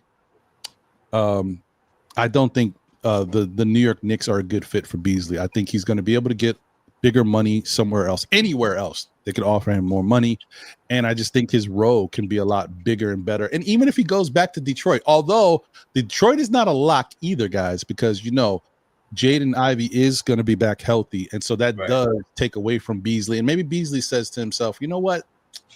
And Beasley's a journeyman. He's been around. So it's not like he's all invested in Detroit. He can go anywhere. So I wouldn't be surprised if Beasley goes wherever the money takes him. Did he Too, win I in think they Milwaukee? signed. Oh, go ahead, Jay. My fault. I'm sorry, I didn't know you go. No, you go first, brother. I was just gonna say I think that they signed Duncan Robinson too in the offseason or picked him up. So his spot is already gone on the team as far as what he contributes. That's true too. That's a good point. But I honestly, if it's between Beasley and Duncan Robinson, I think Beasley will take that. Facts. No, you're right. But I hear you. Go ahead, Jay. What were you gonna say? Look, I think that I love to talk about this stuff. We can't forget that there's a lot of things that come with signing with a team or a town. In our town, we have incredibly high tax. We have incredibly high a lot of things.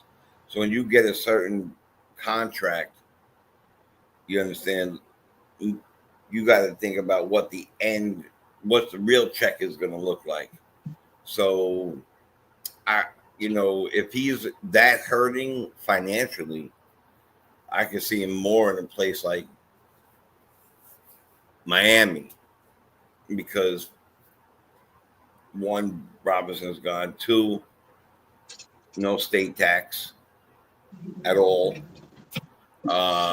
So you look at stuff like that. And as far as the other part goes, man, there's been people who've done some really egregious things throughout sports history. Not saying that this isn't bad or good, whatever. I don't condone. I'm not here to condone. I'm also not here to punish. I'm not a judge, jury. I'm not here to. That's not what I'm here for. I'm here to talk about our team. I think he'd be a great ad and also help possible trades, because now that you have that plethora I'm talking about, you now could think about packaging other players that we've been talking about to go out and get a backup big man, another point guard, whatever it might be. And so I think that would help that as well. But if they, what can we offer him compared to other people, like Shah said? I think it's a fun conversation. And the question I had earlier was, did he won a championship with with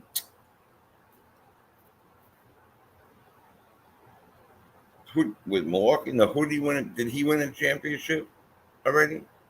I don't know. Was he on the Milwaukee team? No, he hasn't won one. He wasn't on that team, right? That was Nah, he wasn't on the Milwaukee team that won. All right, so if he's looking to win, if he's really looking to win a championship and not just get out of debt, then he'll think about our team, because of the moving parts and the players and stuff like that. But and I agree with you. I do believe that they'll do something with him for his family. Like, here's the house, don't worry about that. Here's your debt, don't worry about that. There is nothing in the rules that said they can't do like that. That's a college thing. So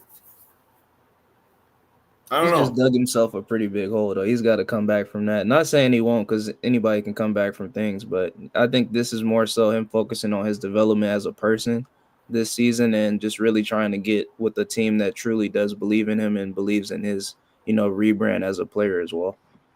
Yeah, and the thing about Beasley, I don't know enough about him. I can tell you that, like I said, the whole thing about being a pest and being the way he is, I don't necessarily love his character, but I do understand that it's that whole thing about any type of team. can you win with good, wholesome players? Maybe you can, but do you need somebody who has some fire in their belly to take you over the top? And I think a lot of times with championship teams, there's, depending on what the sport is, there might be one, there might be two or three. I think that those teams have, a couple of those guys or one of those guys that is like that. There's very rare that you see a team that's very wholesome and just is really good, like the San Antonio Spurs with Tim Duncan, David Robinson, all those guys, Ginobili. Like they had a wholesome team and they were able to win. But a lot of teams got that one bad boy on it, or that one guy that's a little questionable, but gives you what you need, that fire. And in football, it's a different story. There's a bunch of them, but like, you know what I mean? Like, I don't know. Yeah. Can the Knicks really win without having at least one of these guys that is just a little bit extra? I don't know. We'll see. I think they could, but we'll see. Right, because we'll look at, and don't get me wrong, I'm not comparing the, personalities to anybody, but like, for example, on OKC, you might say, well, they were kind of wholesome. They don't got a lot of, but they had Lou Dort, right? And Lou Dort is fiery. He's not negative fiery like somebody like a Draymond would be, but he's fiery. Like sometimes you got to have that. One of those guys got to have that fire. It just lights the team up, and it takes you to the next level. So I don't know. We'll see. And I don't think we had him. You said it earlier. We had him. Yes, we did. We did have him. So unfortunately, it is what it is. Yeah. The funny thing about that Spurs team is that everybody I knew called them boring, while they quietly created a dynasty, a full-blown dynasty. What a boring team. You know what they call them? The big fundamental. No one wanted to see that. They wanted to see the spicy. They wanted to see fancy layups, dunks, and all types of flair. Right. And, they don't want to see that. And shoving and yelling. And meanwhile, quietly, they became probably the best team in the last however long, and now quietly again doing it. Right? Yeah, it looks like it. So, yep, we'll see. Also, guys, I just want to give you a little quick announcement. Tune in this week. I promise you. I don't know what day, but I promise you I'm going to try to get it done. This week, tune into State of the Game. We are going to be talking about sports and the extracurricular things that are affecting sports, whether it be gambling, whether it be, the lack of talented players, whether it be the non-African-American players in baseball, whatever it is. We're going to talk about all this interesting stuff. And we got some more information to be talking about too, especially with the fact of what just happened recently with the father of one of our nemesis is over there in Boston, apparently getting into something and getting arrested for attempted murder over a parking spot at a game or something like that. I don't know, whatever. But it's just a lot of stuff going on, man. A lot of stuff. People are human. There's a lot of stuff going on. But anyway, we'll talk about that stuff and go from there. But there's a lot. There's a lot. Even just the fact of how people get heated, parents heated at children's sporting events. Like just the way we view sports, its impact on our culture and society, and why things have changed so much over the years. Like now that sports is really not on the forefront of people's lives. Obviously, we know that has a lot to do with social media, but we'll talk about it. So stay tuned for that. Some point this week, Wednesday, maybe Thursday. I don't know. One of these days, State of the Game. We're going to talk about that. So, okay. Sam, did you weigh in on? Did I get to you about? Yeah, you got me on. Okay, cool. All right. So, what do you guys think about Michael Weiner?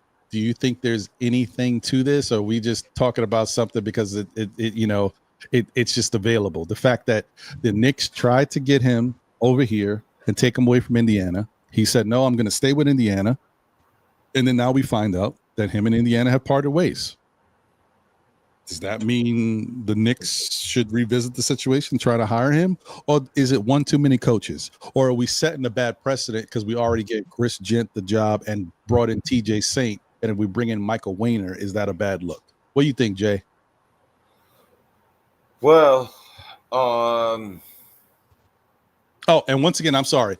For those who may be tuning in right now, the Knicks hired Chris Gent as the associate head coach, who's also going to run the offense for the Knicks, as well as TJ Saint, who's an assistant who's going to also help with the offense. So you're going to have really three people involved with the offense: TJ Saint, Chris Gent, and Mike Brown. But at the time, before they hired TJ or Chris Gent, they were looking into Michael Wainer, who was one of the big lead architects in helping create the motion offense that the Indiana Pacers run. So for those who may not be aware, that's what's going on. And Indiana and Michael Wainer have just parted ways. We don't know if Michael Wainer has a job somewhere else or if he's free. But the point is, that's why I brought up the question. Okay, I'm sorry. Go ahead, Jay. I mean, like maybe they let him go because, everybody's injured. It's kind of like like this year is probably a throwaway year. I'm assuming, they're going to try new things, and they lost their point guard, they lost their center. I don't know why he is no longer there. But if he's another offensive guy, and don't get me wrong, I really loved what they did with who they had, right? And so if no matter how we feel about them, I bet they're one of my most disliked teams. They did what they did, they handled us, and they got use out of almost the entire bench. So if that had anything to do with Mike, I'm just gonna leave it. Then why not? However, if it's a slot that can be taken for somebody who is a really great defensive coach, and that's up in the air anywhere, I think that would be more. Well, we've already got that though, Jay. That's right. Brendan O'Connor, he's the guy, and that's it. Yeah, he apparently he's the dude. You don't need nobody else. The guy, that's it. Yeah, all right. He's the dude. Well, I think that sometimes. So here's another thing. Sometimes multiple voices, right? On unless they're willing to sit down together and say, okay, they draw it up together, the three of them, and coach the three backup coaches, whatever. And they say, okay, this is where we're going to go. I'm going to throw my 2 cents in. This is where we're going to go. I'm going to throw mine in. Boom, boom, boom. Then they lay out the product to the team. Fine. But having that one defensive voice is great, because now you're not trying to hear chatter from everywhere else. So look, for me, it's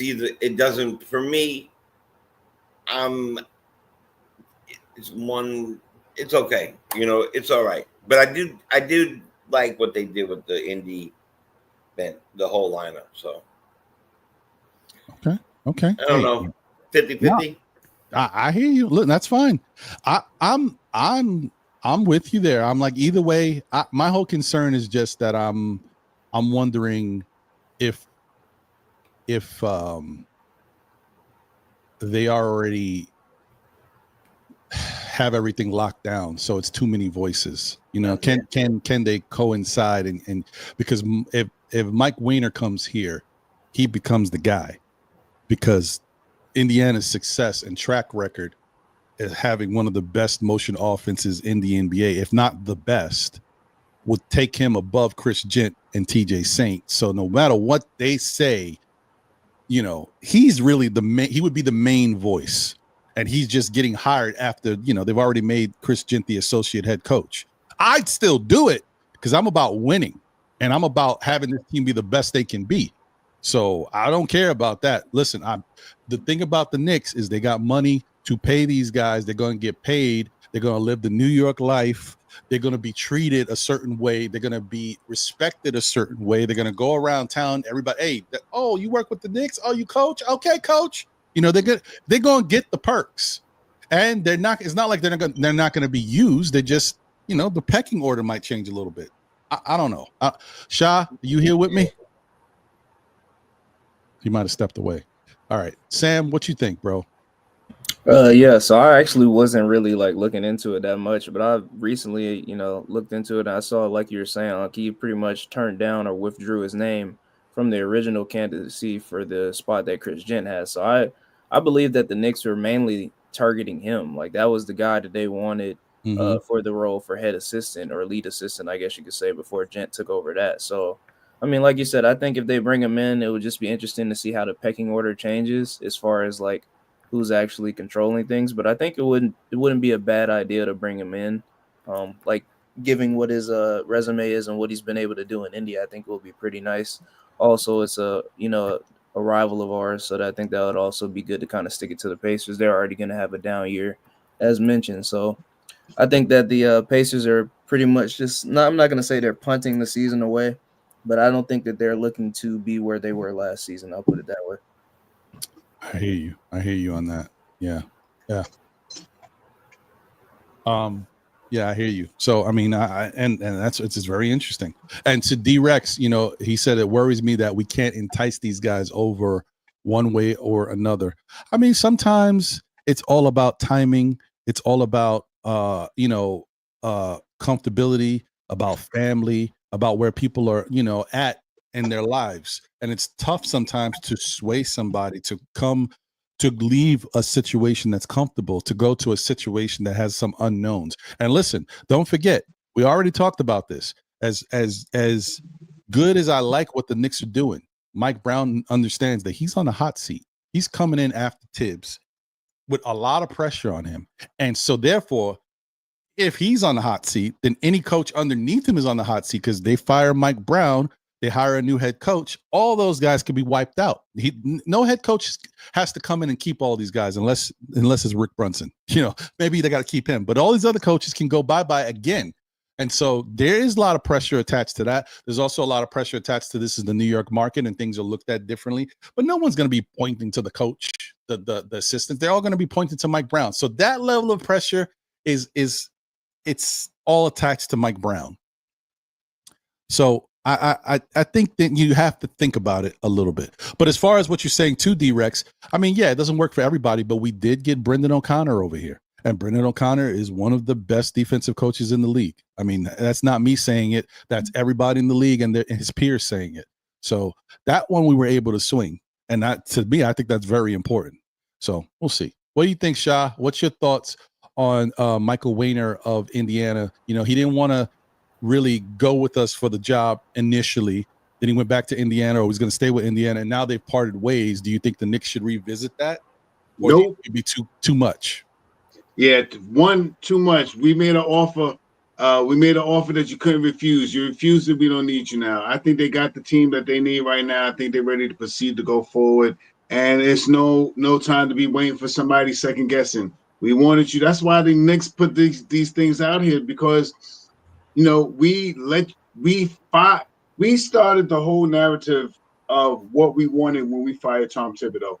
We put the narrative out there that we are going to do our due diligence about looking for someone that we want that can fit this team. We put the narrative out there of we wanted the Jason Kidds, and all these other guys that was named out there and stuff like that. We end up narrowing down, picking someone, and going through the same procedure about the coaches. If they get them, so be it. I don't think they will. I think it's probably about at the end of whatever it is for right now. So, I think we're good for what we at. And if he didn't want to come here when we wanted them, we ain't got no room for you right now. I hear that. That's fine. That's fair too. Listen, we already made our run. You chose what you chose. I can dig it. Shout out to Johnny Rams, aka Rambo. That's funny. You make me think of me when I was I'm not kindergarten, in what the hell was it? It's not middle school. It's not preschool. Intermediate school, whatever. I don't know. You know, first grade, second grade, third grade, fourth grade, whatever. Grade school. Great. Okay, grade school. Yeah, when I was young, they used to call me Ronbo. Okay. Anyway, so yeah, Dink Pate was announced on the Westchester Knicks page. Yeah, we were talking about that a little bit. Yeah, that So like I said, he's probably going to get one of the two ways. If not, he'll just sign a G League deal. But I don't see the point. The Knicks don't have.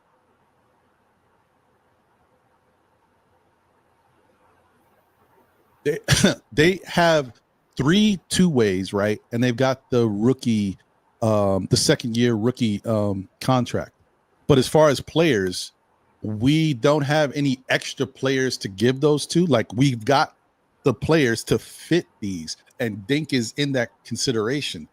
Unless Dink gets a Westchester deal, which is really the minimal deal at that, and we give one of the two ways to someone else, but I don't know who that someone else could be, because there's nobody else on the radar, and Beauchamp doesn't even qualify for a two-way. So I don't know I don't know how that works. I think he's going to wind up getting a two-way, but I could be wrong. Maybe there's something else in the works. We'll see. All right.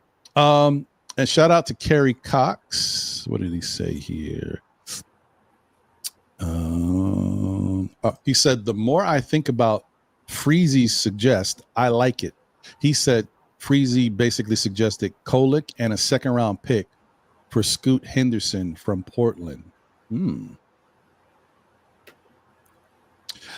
You know, like I said, I do think Kolic should get another shot to show what he can do. I think we write people off too quickly without knowing what they can do. And I'm talking about now, because we've given guys in the past plenty of opportunities to play.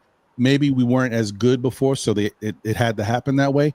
But now that we got guys, I think they need to at least get a full shot. And I think this would be it. Kolic's last year, a full shot of some decent playing time to see what he's got. I think that for any of these dudes, Dadier, McCullough, any of these guys, you get I mean, maybe they won't. Dadier and McCullough, maybe not. And Dadier's always got the youth on his side. He's showing promise, but he's so young that it's like we could hold on to him forever. And I don't like that, but it's true. But yeah, I just think that. But I'll be honest with you. They traded Kolek in a second-round pick for Scoot Henderson. I ain't mad. Scoot Henderson is a top 3 pick, and he's got a lot of talent, and he was starting to really improve. He showed a lot of flashes over there in Portland. The problem with Portland is Portland's got so many guards. I'm like, and they got rid of one of them to Boston, right? But Simons, but they still got so many guards over there. So I mean, you know. I personally like it. I don't know if you're doing the get around to us, but no. Yeah, I mean, next up, and you be first. Yeah, so you know, I'm a Marquette guy, so Kolic's my guy. But I mean, obviously, if that's the offer, I think there's not a Knicks fan that's not taking that. You know, I mean, Scoot Henderson has already shown what Kolic hasn't shown yet. Not saying that Kolic won't do it, but Scoot Henderson's already shown, at least last season, that he can be a serviceable player. Yeah, he's had a chance to play. He had like you said, Ron, he had a pretty good stretch last season. I think he needs to keep working on the 3-point shot, but I don't know that Portland's going to take that. That's just, I think there's no real value that they're getting back in that trade. Like you said, Scoot is obviously top 3 pick. He's still got potential, and I think he could still bring at least a better haul than that. So I think the Knicks would probably have to give them something more, but I'd be all for bringing Scoot in because obviously he's not starting this season. Like, unless Dame is just not going to make it to the start of the season, then I could see Scoot starting. But because they'll probably ease Dame in, so I'll actually take that back. Scoot might start this year, but when Dame gets healthy, we know what Dame brings to the table, and they still have Drew Holiday unless they move him off. So, like you said, they got a lot of guards there, so we'll see. Yep. Yeah, that the Dame part is what that's why, that's an interesting person that Freezy brought up, because he knows Dame is going to be there. Once Dame gets back, that's going to change a lot for a lot of young players over there.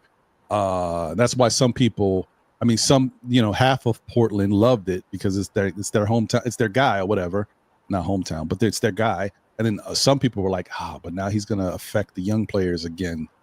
So yeah, not everybody loved the fact that Dame decided to go back, but it is what it is. We'll see.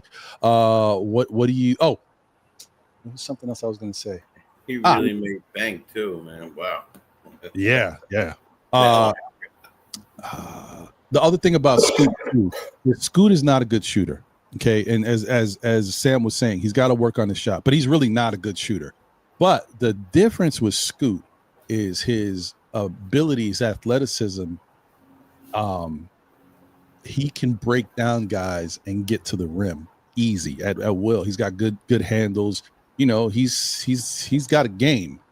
He just really needs to improve that shot. But so he's one of those guys that even though he's a liability shooting wise, he still can affect the game in different ways. And so that's why he might be looked at a little bit more favorable. I mean, a lot more favorable than Kolek, because he is a top 3 pick. And, even without a shot, he can really affect the game. And nobody's not like, anybody he goes up against, depending on how Scoot goes, Scoot can get him. They're going to have a hard time guarding Scoot, especially when Scoot's going. And even though he don't have a great shot. So he's interesting. Jay, what do you think about that trade? I think I'm looking at what Cardiac's saying. I think due to the fact that he showed a lot of promise, especially towards that end when Portland made a nice run for it. I mean, that would have been like the comeback of life to make the playoffs the way they were running towards it. But it's not, no way we're going to get it for Tyler and a second round pick. Tyler and Deuce and a second round pick. I think Tyler and Deuce and a second round pick gets it done. I'm not giving them more than that. I'll be honest. Scooter's okay, but he don't shoot. He don't got a shot. So let's calm down. You're right on, but guess what? Exactly. I don't want to do that, and that's what I believe it would take. You're right, but they greedy. I'm telling you, watch Portland. They gonna try to command something more. I don't know why, but I could definitely see it where they're like, okay, let's just try to, I think somebody put in the chat, Portland really just wants these picks, but they need to get off the money. So we're talking about picking up Scoot. We got to know that he's going to be up for a contract extension pretty soon. So Knicks are pretty much, taking the risk of giving up whatever they're going to have to give up to get him. And then they're going to have to pay the man too, because we know, especially if he gets here and produces, we see what the NBA contracts are looking like. He's going to get paid it back. Right. It's very true. Well, so yeah, Ice Water 32. That's exactly what we need. Another guy that can't shoot. I hear you, brother. I know. But he really can break down. He can break down a defense and get wherever he wants to go on the court. And if you want a backup point guard that we've been clamoring for a while, we need a good ball handler who could, he is that. So it depends on what you need and how important you feel it is to you. Before I get over, let me just read the super chat real quick. I apologize. I know I should have got to it already, but you know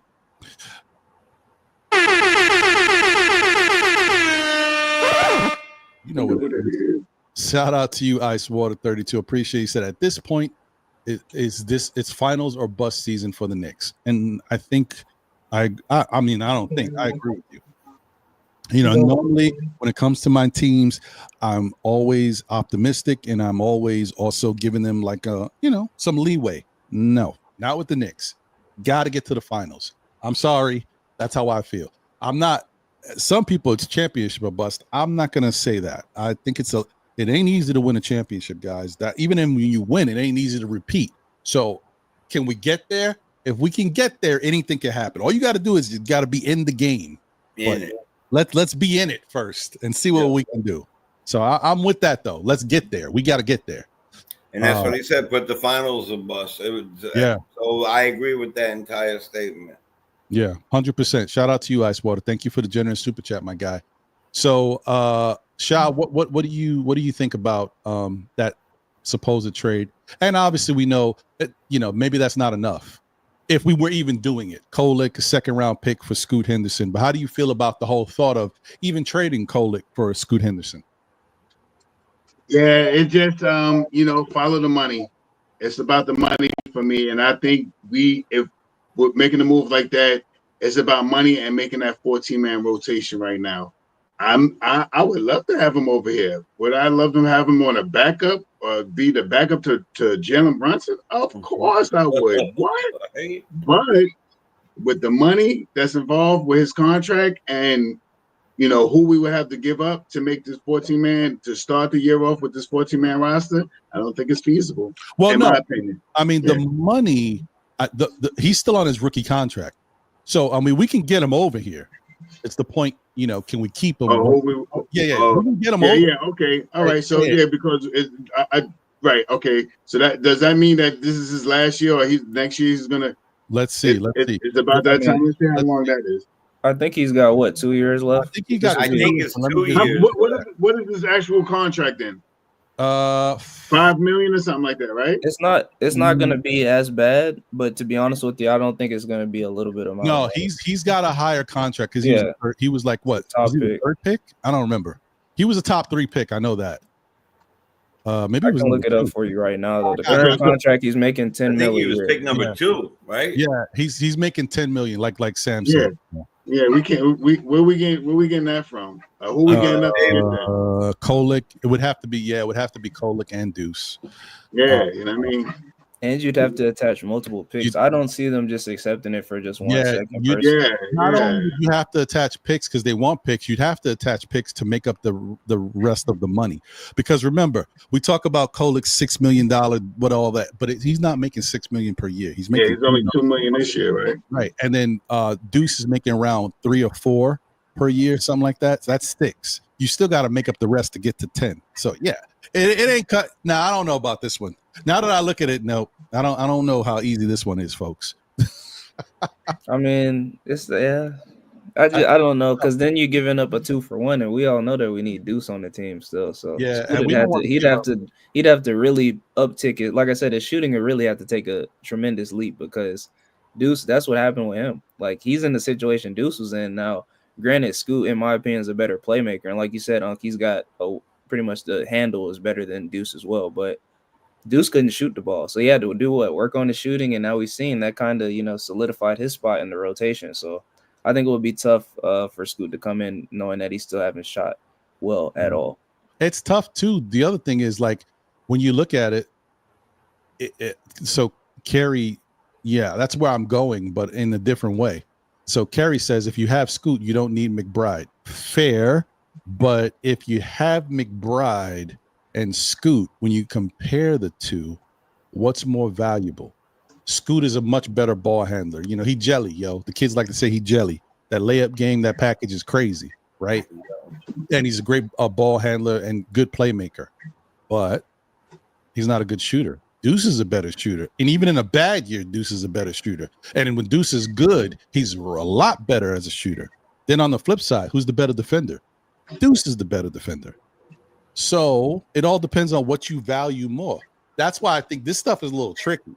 I know some people see a lot of times when these trades happen or these suggestions happen, it's because we don't value Deuce or we don't believe in Deuce. Because if we believed in Deuce and valued Deuce, we wouldn't even say, let's go get this person because Deuce gives us more. Because a lot of times Deuce is going to be the one that has to get moved in order to have this done, because Deuce is going to command minutes. You saw even last year with all the moves we made, Deuce was still getting around 25 minutes, 22, whatever, minutes. So I think it's very interesting. I personally said this before, and I'm not trying to be no homer because they're my Knicks. I feel like all of our guys who had down years last year are going to have plus years this year. I think they're all going to play better. Under this offense, under this style of play, under the ball movement, I think they're all going to get better opportunities for better shots. I think that's going to increase their efficiency, and I think it's going to help to get them going so they can get hot. The thing about NBA players, it doesn't matter what we say, no matter who they are, at any given day, they can all get hot. We've seen it from the guys you never even expect, especially guys that play us. They light us up. So it can happen to anybody. And I think these guys in this style of offense, whatever we got going on, will feel more comfortable. You'll have less minutes, so you'll be fresher. People will be moving around, in and out, switching, and I think this Knicks team is going to be flying. That's my opinion. I don't know for fact, but that's how I feel. So I think all these guys are going to have better years. How much longer we have, Deuce? 2 years. 2 years, yeah, 2. And be honest too, like Jay, that before you even go on that, I just want to say this. That's really the best contract in the league. Like him only making $4 and $3 million for his production, 9 points. What was it? 9 points a game, shooting almost 40%. Like that's probably one of the best contracts in the league right now. Yeah, I agree. And before I go, because I think I'm going to talk long about this. Oh, well, you know what? Before you go, let me read this super chat real quick. Yep. You know what it is. Shout out to Icewater32 once again. Thank you for the generous super chat, my guy. Appreciate you. He said, I'm a championship or bust. The window is closing faster than we realize. We are a major Brunson injury away from being the Sixers. Get it done now. You know what? And this is kind of what I was saying before. I know we don't want to think that way, right? But because we were spoiled, we just got something that we haven't had, in a while. Because every year we have injuries. Every year we get some type of significant injury. It may not be like what we dealt with not this year, the year prior, but every year we get some significant injury. Julius Randle getting hurt, right before this happens, or this person getting hurt, or we don't have enough offense outside of them double teaming or triple teaming Julius. And then what do we do? And then obviously 2 years ago with everybody getting hurt. And this year that just passed, we finally had significant health. But you can't assume that we're going to be healthy. We got to assume that people are going to get hurt at a given time. And so you have to be prepared to have as good of a basketball team as you can, especially if you're trying to win a championship. Championship teams, you see OKC. The reason why OKC won is not just because they played 10, 11 guys. It's because they had 10, 11 guys to play. So that's how we got to look at it. We got to have as many possible guys that can come in and help this team, no matter what. So we don't lose a beat. That whole thing about, and I said this last year, how good are the Knicks if Brunson can't play? How good are the Knicks if Cat can't play? We got to be able to win basketball games. And the one thing I will say that you got to see last year is when Jalen Brunson was out, those 15 games, the Knicks went 9 and 6. 9 and 6. 9 and 6. Mm-hmm. So that's good. That's a good sign. I mean, we lost a couple bad ones, especially to this Miskeveli, whatever. But Mamu, whatever. Who by the way, got the bag for that game? He got a little bag for that game. I'm sorry, guys. I know that was too soon. I apologize. No, Kev, we were 9 and 6, because 11 and 6 would be 17. 9 and 6 is 15 when Brunson was out. Now, it is what it is. But yeah, that was important. Shout out to Danny Landis in the building. What up, Danny? Good to see you, my guy. Hey, Danny. Shout out to my brother. Hey!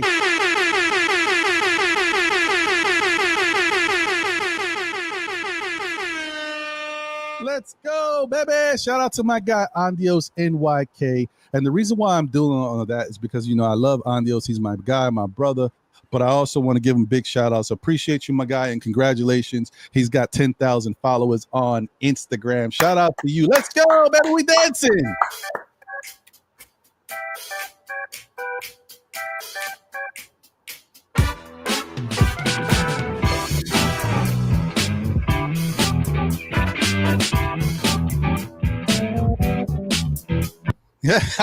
Let's go, baby. You beat me to my move, Shy. You beat me to my move. Salute, my brother. Appreciate you, man. As always. Awesome. All right. So, okay, back where we was. Sha. Do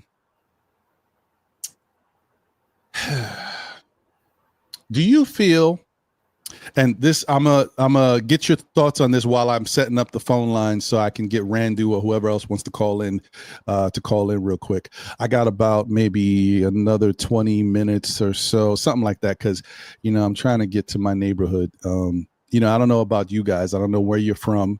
but where I'm from, traditionally every year, now it's changed a lot, it's not the same, but every year where you're from, especially in New York, you have a day, this is blah blah blah day, this is blah blah Block party day. Yeah. So today is my day in my neighborhood. So it's not the same. The place where I used to live, it's been bought out, it's privatized, so they've marginalized everything. Now they shut everything down by 7 p.m. So I'm really trying to get out so I can enjoy it before it's gone. Like before, you could just go out, everybody's barbecuing, we chilling all night, the music's rocking, everybody's having a good time, all the old school heads is coming back to the neighborhood. But now they've changed everything. They make everything so different now, man. It sucks. So you got to enjoy it while you can.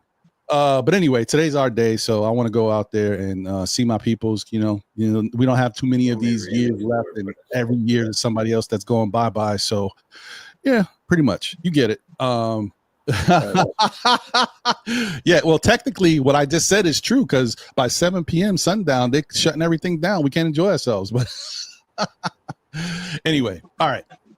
So what I was going to ask is, this is interesting. How do you feel now? This is outside of this because we already talked about it, but how do you feel about Tyler Kolek being a Knick on this team? Shot, just forget about the trades and all the other stuff. Just how do you feel about him as an individual? Can he help this team? Do you want him to help this team, or do you ready to move on from Tyler Kolek? Shah, what's your thoughts? And I'll start setting up. I mean, from everybody, it's it's like a yin to a yang with this question. And I mean, do we want to move Tyler Kolek now so we can get an extra veteran so we can fulfill what we could do in this playoffs and go to the final, make it to the finals, and this extra veteran player can probably get us over the hump? Or do we don't have many young guys, but we do have 3 young guys, and more than likely one of them it'll probably be 4 if you count Pacone, Hakapurdy, Tyler, and Muhammad. So are we gonna give those guys the minutes when the team is doing really good in the game? Projections, if we projecting 60 wins this year for the New York Knicks, that means that the Knicks are going to be winning a lot of the games early in the games. They're going to have, if we're predicting 60 wins, they're not every 60-win game. I mean, every game is not going to be won by 1 or 2 points.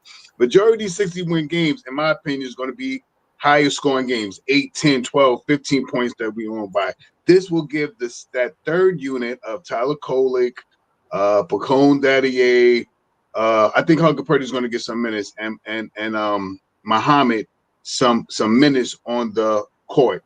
So with that being said, we can develop these guys this year with this team, with this full roster, because we do not want, in my opinion, the starters to play over 35 minutes a game, and we do not want our second unit guys to play over 26 minutes a game. So there's a leftover amount of minutes of, I forgot the number what it was, but it's a leftover amount of minutes for these amount of guys to break out how many minutes that they can play for the season. So I think that's the way we go. I don't think that they're going to trade Tyler Kolek.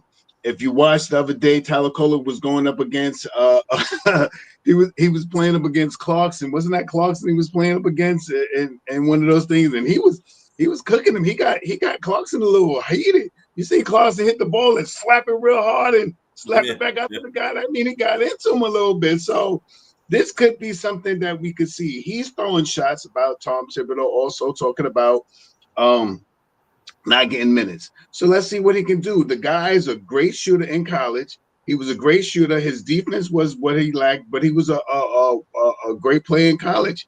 And he's a little older. And now he's been in the league a little longer. So let's see if he gets some minutes on the court, what he can do. I think we keep him at least this year. He's on a sweetheart deal, $2 million, 3 years, $6 million. If it comes to he doesn't get too many minutes or he's not, aspiring to what he needs to be, then we can trade him next year. But if they're going to make a move and go get Ben Simmons and get Landry Shamet, and we have to give up Tyler Kolek, if we have to give up one of the 3 guys, Huckapurdy, Pacone, or Tyler Kolek, yeah, then for me, I'm choosing Tyler Kolek. I can dig it. I mean, that's fair. Yeah, I'm cool with that. What you think, Jay? Well, I think it's hard to really gauge it, right? I mean, we know Tyre Kolek, the college player. We don't fully know him as the NBA player.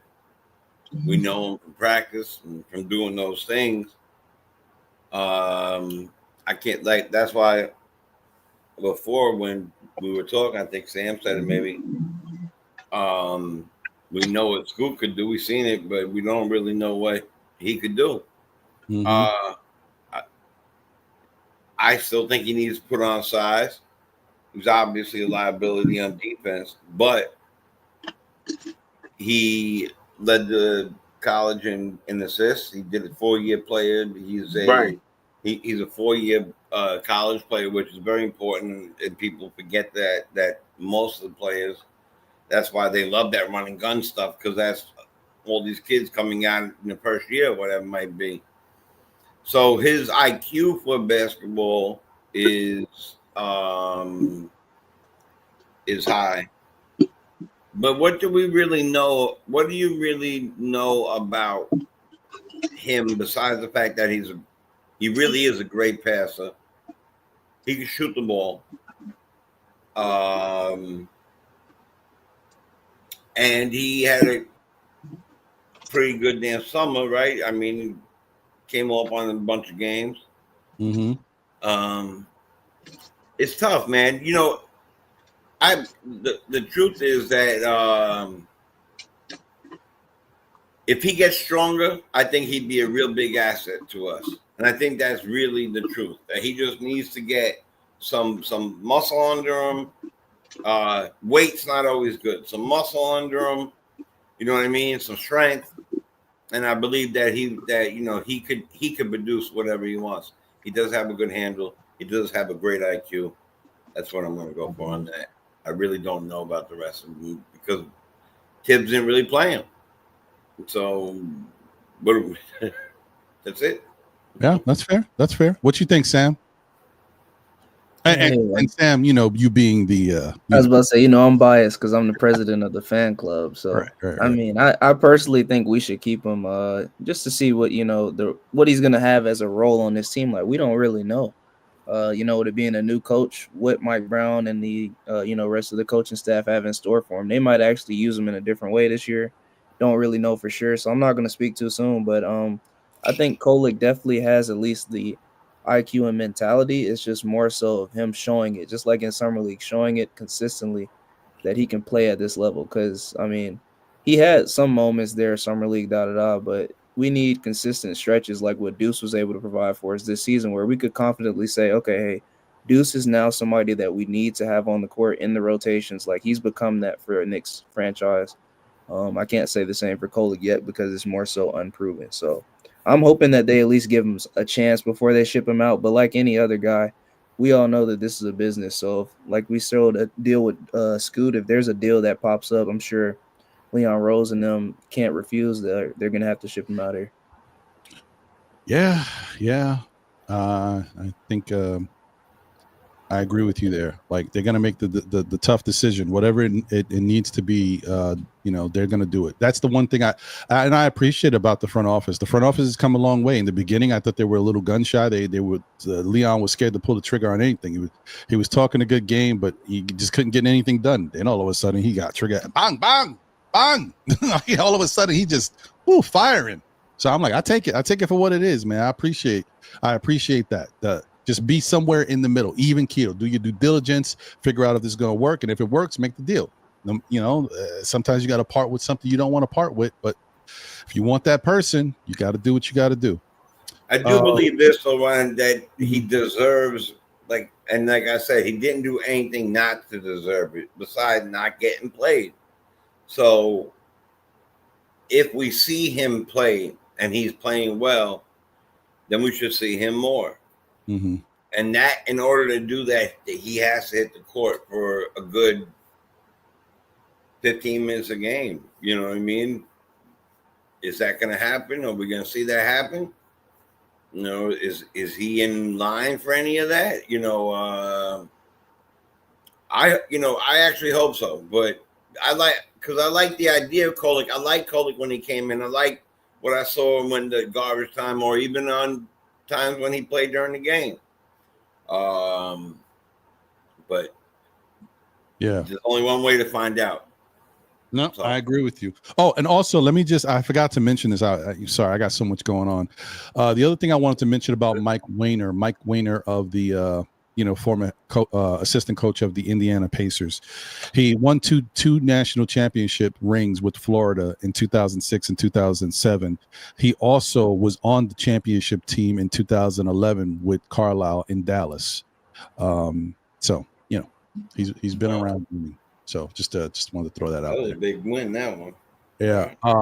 So let me just say this. Shout out to Empire Sports, who got mentioned per Ian Begley. Kolic broke down exactly what he's been working on to improve. He's working on finishing in the paint. Is definitely something that I've really tried to work on. Kolic explained. Also, being able to shoot the three off the dribble, obviously shoot the three off the catch, being able to space the floor for our guys. So he is working on that. He's also working on a floater in the lane. And to people who are commenting about his dribble, and, which basically is also his ability to get to the rim. He is working on that as well, because that is very important for his game. If he wants to, like I said before, if he wants to have a career in the NBA, he's got to improve on certain things. Just no ifs, ands, or buts about it. Yeah, got to. Shout out to King Ribby in the building. What up, King Ribby? Appreciate you. Hope you're doing well, my guy. Shout out to where'd it go? Shout out to my brother Allah Wise in the building. What up, Allah? Good to see you, my guy. Shout out to Kev, the co-host of Knicks and Ish in the building. What up, Kev? Good to see you, bro. And I think I said what's up to, but I might not be sure, so I'll say it again. Shout out to Knicks will be 2026 champs in the building. Appreciate you for being a member of the SKF Army, as always. Salute. Shout out to Sang Freud in the building. What up, Sang Freud?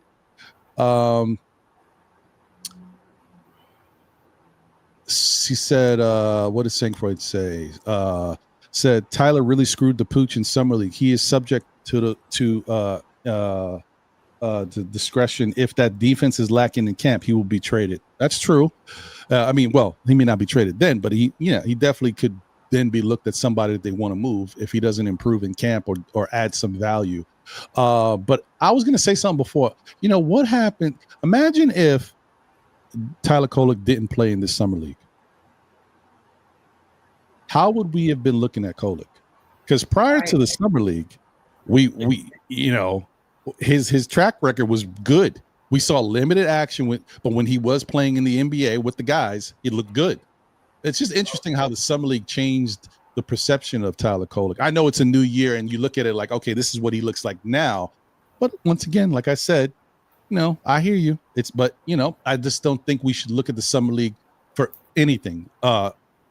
Don't look at the summer league to be the barometer to tell you if a player is good, and don't look at the summer league as the barometer to tell you if a player is bad. Just understand it's a place for them to work out, and it could show you that they do need to improve on something, or not improve on something. But let's wait. We'll get back to the real deal. Let's see what happens. Now, speaking of that, let me just put this up now. Let's start looking at some stuff before I turn the phone lines on. Yeah, let's look at some stuff real quick.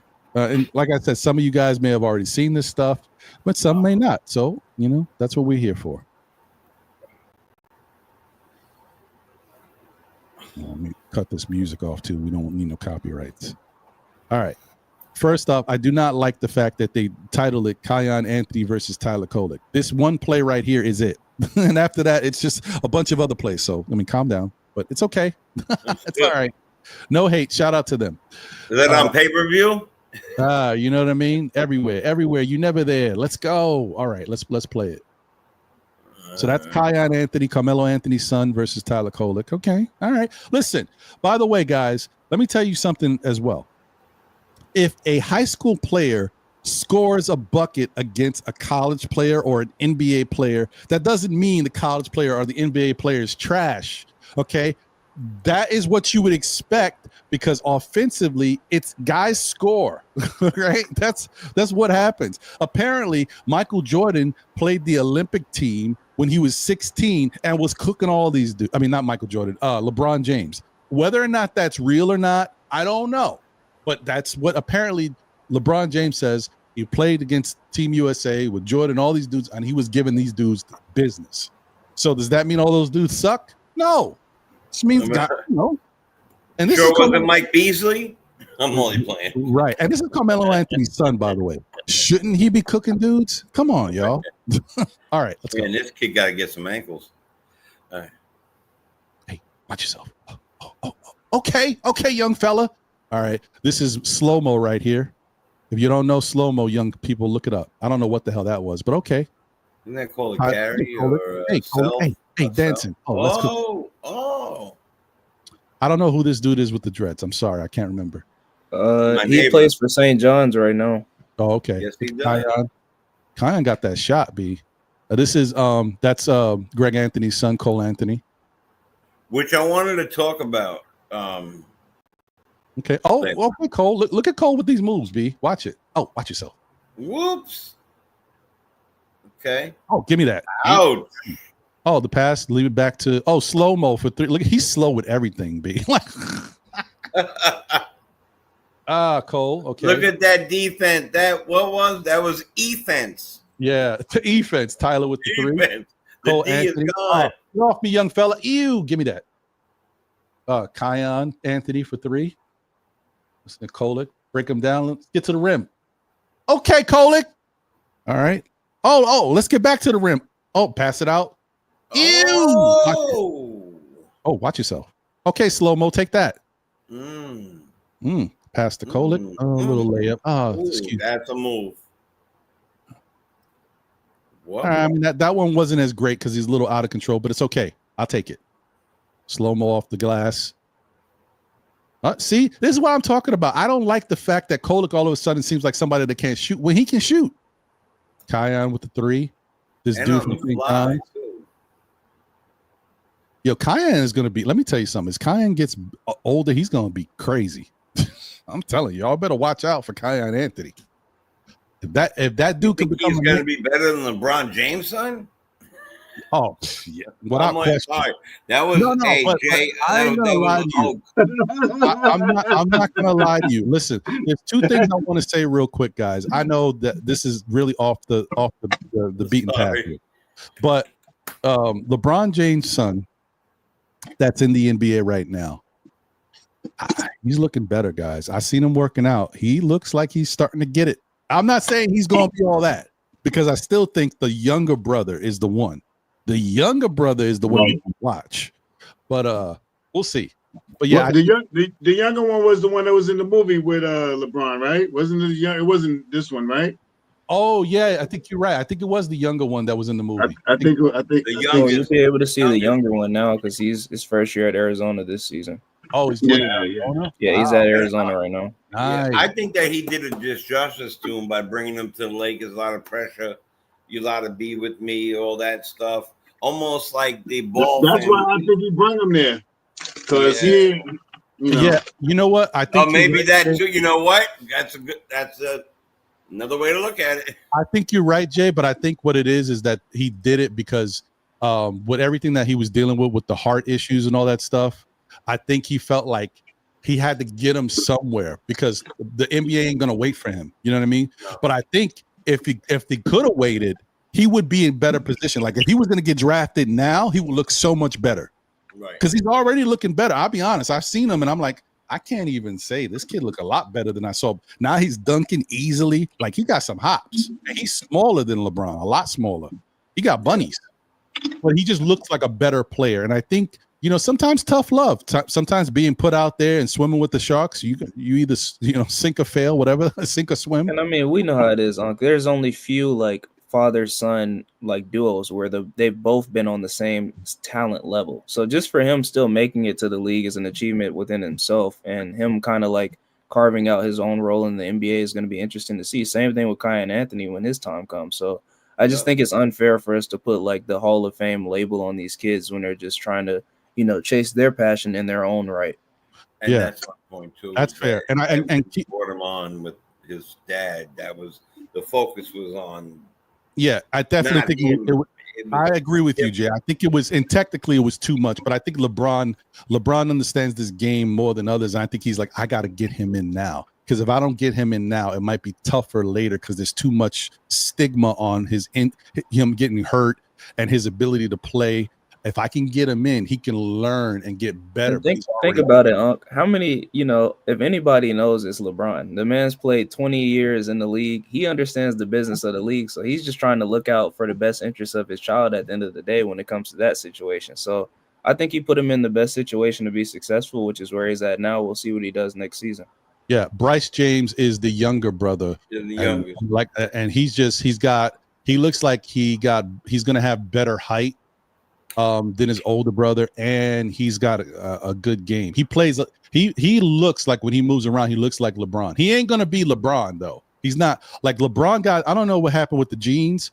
He got the 6'9" genes, but the younger kids they don't got the same height. But Bryce might be taller though. He might get somewhere, maybe 6'5". He got the mama genes. Got the mama's genes. I mean, but the thing is, the mom's not even short though. Savannah's like 5'9", so that's pretty tall for a woman. It's just how it goes. And by the way, Sam, as a dad, I would have did the exact same thing. And so I'm not saying that the way it went down was fraudulent or bad. What I'm saying is, when you bring him on, yes, you're helping his future, you're doing all those things. You're also adding extra focus on him on a team that is LeBron's team. And now the talk is LeBron helped him get to the league, all this other stuff. That's a lot of pressure. But I would have did the same thing as a dad. Oh, yeah. Same thing. Yeah, I agree with what you're saying, because that, like you're saying, that was going to happen regardless of where he went because of the microscope he's on being LeBron's child. So I mean, yeah, that's a fair point. Yeah. What's going on, Dork? How you doing, Dorkosaurus Rex? What's up, everybody? Happy Saturday. Hope you all hear me okay. I wish him well. It doesn't matter. Either way. What's up, I wish him all well. What up, D? Y'all hear me okay? Yeah. Yeah. We hear you. Yeah, I can hear you. First of all, Ron, is it the Grand Street block party you're going to later today? Yes. Well, maybe I'll pop by. Sounds good. Look, for the Kolek stuff, I think I've been fairly sober about it. I don't think I've ever said this guy's going to be a superstar. I said he played probably the worst basketball ever that I've ever seen from him in Summer League for at least 2 of those games. Like, I have no illusions about the kid, But my only agenda is I want the Knicks to win. I understand we have a budget. I understand we have a star-studded starting 5. And you need somebody I like. He's passing specialist, uniquely specialist of passing. You don't really have that on the team, And I've said it before. He has a passing bag. I don't see who else on the team has it. I don't see nobody else throwing the full court heave or these fancy it just is a different dynamic that the other, let's say, 8 players is having a rough time for somebody. You throw him out there. Now they got to change their whole. Just because he's out there, the whole dynamic changes. We've seen it already. That's all. It's not like that's also the other thing I said before. Not theoretical. The guy played well with the team in the NBA with this actual starting 5. So I can't unsee that. You know what I mean? What I really like from these clips is the guy's working hard. He has a chip on his shoulder, and he's going up against the appropriate, level of competition. And for me, look, maybe people could say it's a little bit of a racial reductive thing. He's the only white guy I see playing with in these workout clips. And I'm sure they're not giving him an easy time. If he's just able to go out there and hang with those guys, then I'm sure who's the one guy I'm going to pick on here to make myself look good? They're probably going to try to get, they know he's a bad defender, right? If he can hang with them and make because some of the plays that I saw he was making, some of the other players look really good. You know what I mean? It's just like, I feel like level 1, being a good basketball player, I myself am a good player. I can score, I can do this, I can do that. A different level, I can make everybody else good. I can open up different possibilities for people on the court. Superstar, he's not. Never said this guy's a superstar. But the realistic need from him, 15 minutes, organize the offense of the second unit so they don't look like a headless chicken out there. A different element to facilitate some other players. Like, I would rather have him bring the ball up the court than Deuce a lot of the time. Because I feel like Deuce, he's fast. He has an okay handle, but too many times I see him dribble fast, go up the court into a triple team, pass to somebody else, sloppy play, nothing really happens. I feel like when he's out there, it's very organized. Everybody's in their spots. You know what I mean? I just see the flowing, and it makes it easier for other players. And already, like I said, if you want to be purely statistical about it, purely objective, he had one of the best assist-to-turnover ratios in the NBA when he was playing.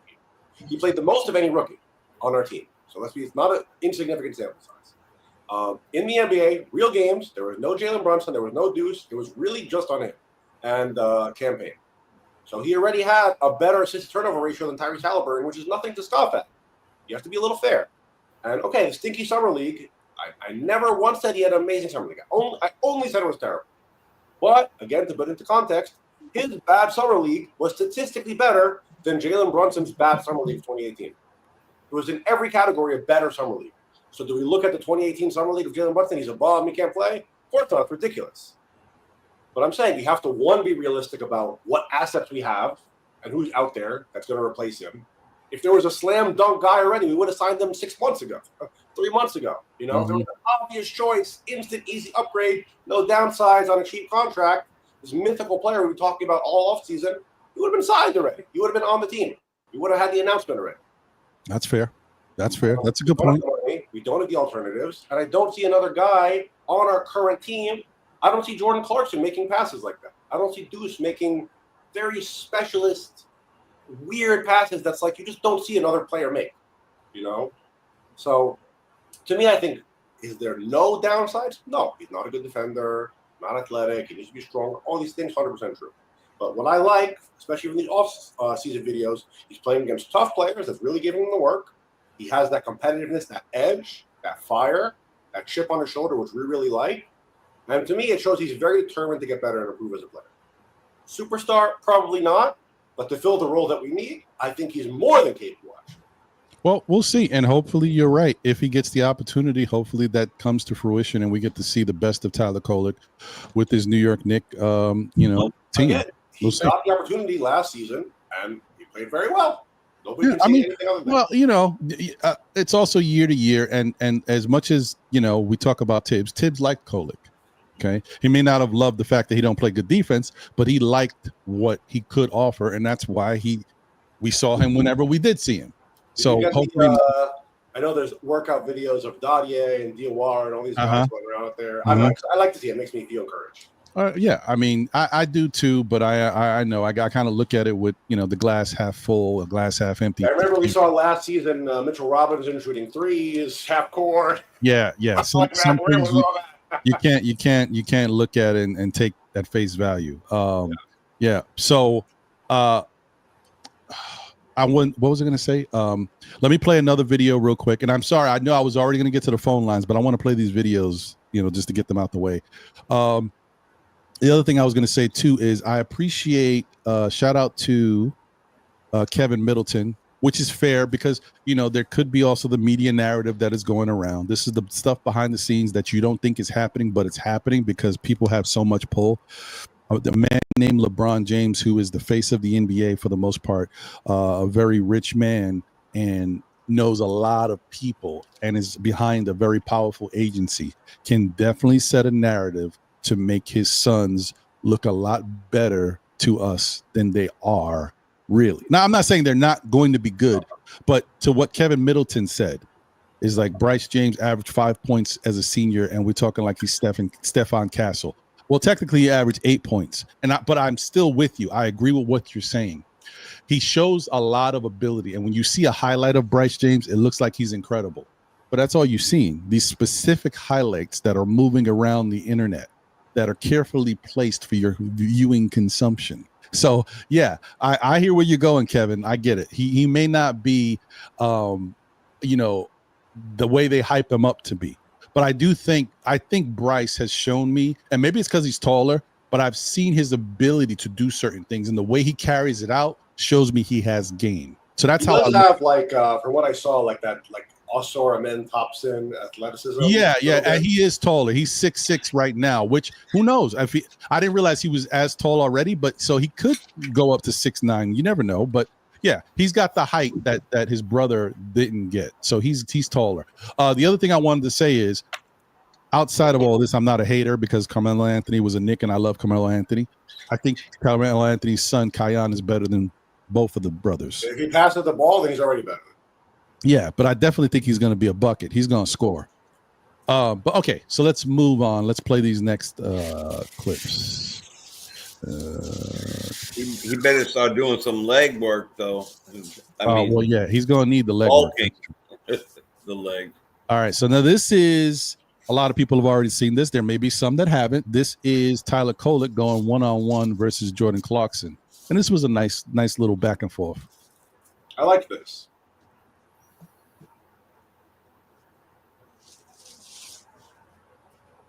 Okay, let's go, Tyler. All right, off glass, not bad. I mean, let me tell you, Jordan Clarkson is a bucket. This made me appreciate his handle more, this clip.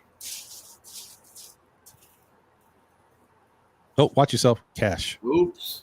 Like, between the two of them, they're both pretty good ball handlers, which I like. Mm-hmm. Oh, watch yourself. Oh, watch it. Oh. Cash. Oh. Okay, I got a little something. I like that little move he did.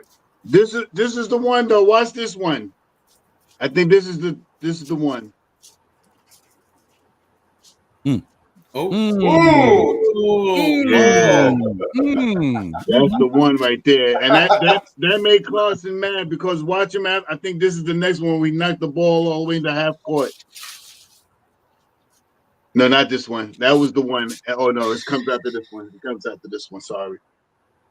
Ew. Clarkson is a bucket, B. Nice turnaround. Oh man. Yeah. Hey, take that. Oh, okay. Oh, watch yourself. He definitely has a handle, bro. I don't know.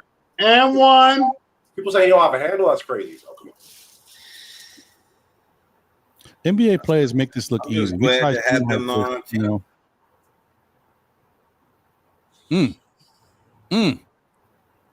Wow. Oh, this is the one. This is it right here. Oh no, he's one of them. He takes him to the butt. I think this is it. He takes him to the butt and he flashed. It's the next one, Shaw. It's the next one. You can tell he's mad though. You can see he's mad though. It's coming. It's coming. On the other side, left side. There you go. This is the one. Watch him. Ew, he's mad. He's mad at that one. He's like, mother. Oh, this is good video, man. This is good stuff. Oh, fall away. Ew. Out of bounds. Yeah, that was good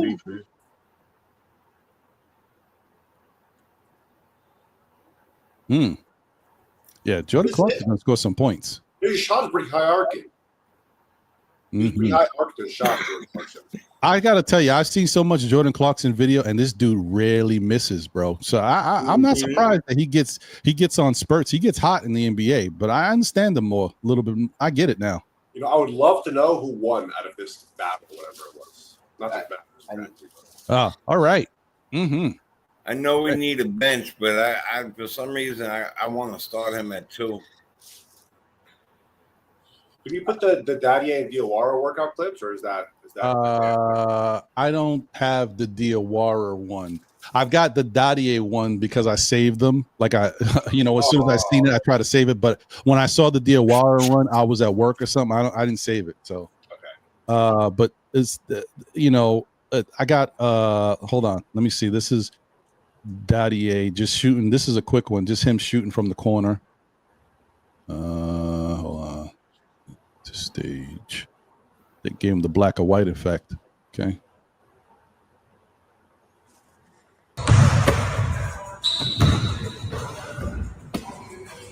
I'm mind you guys, we found out that apparently they were saying that Dadier had the best looking shot in practice as far as percentage goes. Like Deuce, by the way, apparently. Oh, look, that's how quick this video is. Hold on. I got one more for him. Hold on. Let me just, here we go. I just saw that.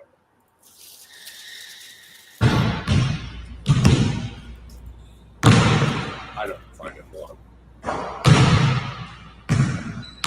Gotcha.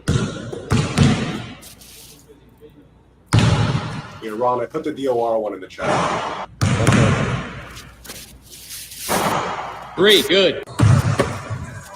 I also would love to know who these guys are that are working out with them. I know. Well, I mean, I don't know. I'm not familiar with this gym, so I couldn't tell you. When they play in that other gym, the blacktop gym, that's I believe that's Brickley, but I don't know who these guys are. Yeah. So I mean, listen, man, dude works on his shot. But you know, part of me is like, I don't know if I want to see him continuing to work on his shot that he's good at already, or I want to see him working on getting to the hole, working off other things, you know, in the lane. To be honest, I think he's already good at everything. 3, good. Other than his 3.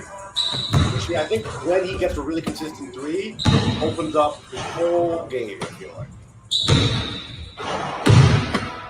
But Shaw, you're muted. Shaw, you're muted.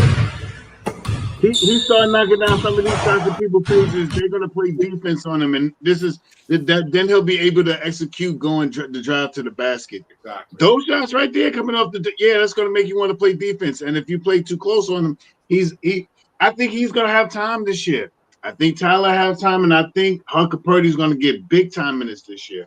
So I don't think we're gonna have minutes like, you know, they may, you know, on average for the year. Maybe they get 8 to 10 to 12 minutes. You know, I don't think they're gonna have many minutes, but I don't think it's gonna. I think in some games they can get 15, 18, 19 minutes, stuff like that in certain games. I mean, if we all predicting the Knicks to win up to 60 games, there's going to be out of those 60 games, about 20 of those games where it's going to be straight blowouts. Those are going to be the predominant minutes of these guys' minutes that they're going to have. And fill-ins when we're up 8, 10, 12 minutes, not scared like Thibodeau.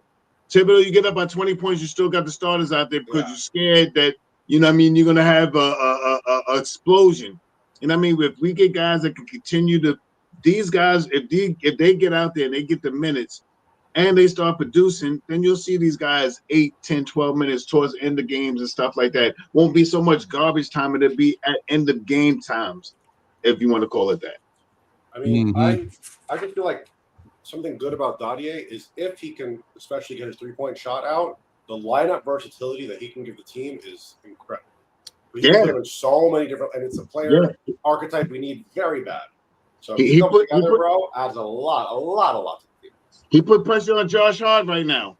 Right now, he is vying for Josh Hart. He is the next one after Josh Hart. And if he can come out and he can play stellar defense and grab 6, 7 rebounds and score 8, 10, 12 points and knocking down 36, 38% from three-point land, he's gonna get some minutes. And he's young. We got some young guys on this team that we are hoping for to be big-time players coming. I think Pacome is going to be one of those guys. I also think Tyler Kolek is going to be one of those guys. I think that this guy and this system that we have right now, Dawar Muhammad, is going to be one of those guys. And those three, and I really think that this year, Hunter Purdy is really going to shine this year.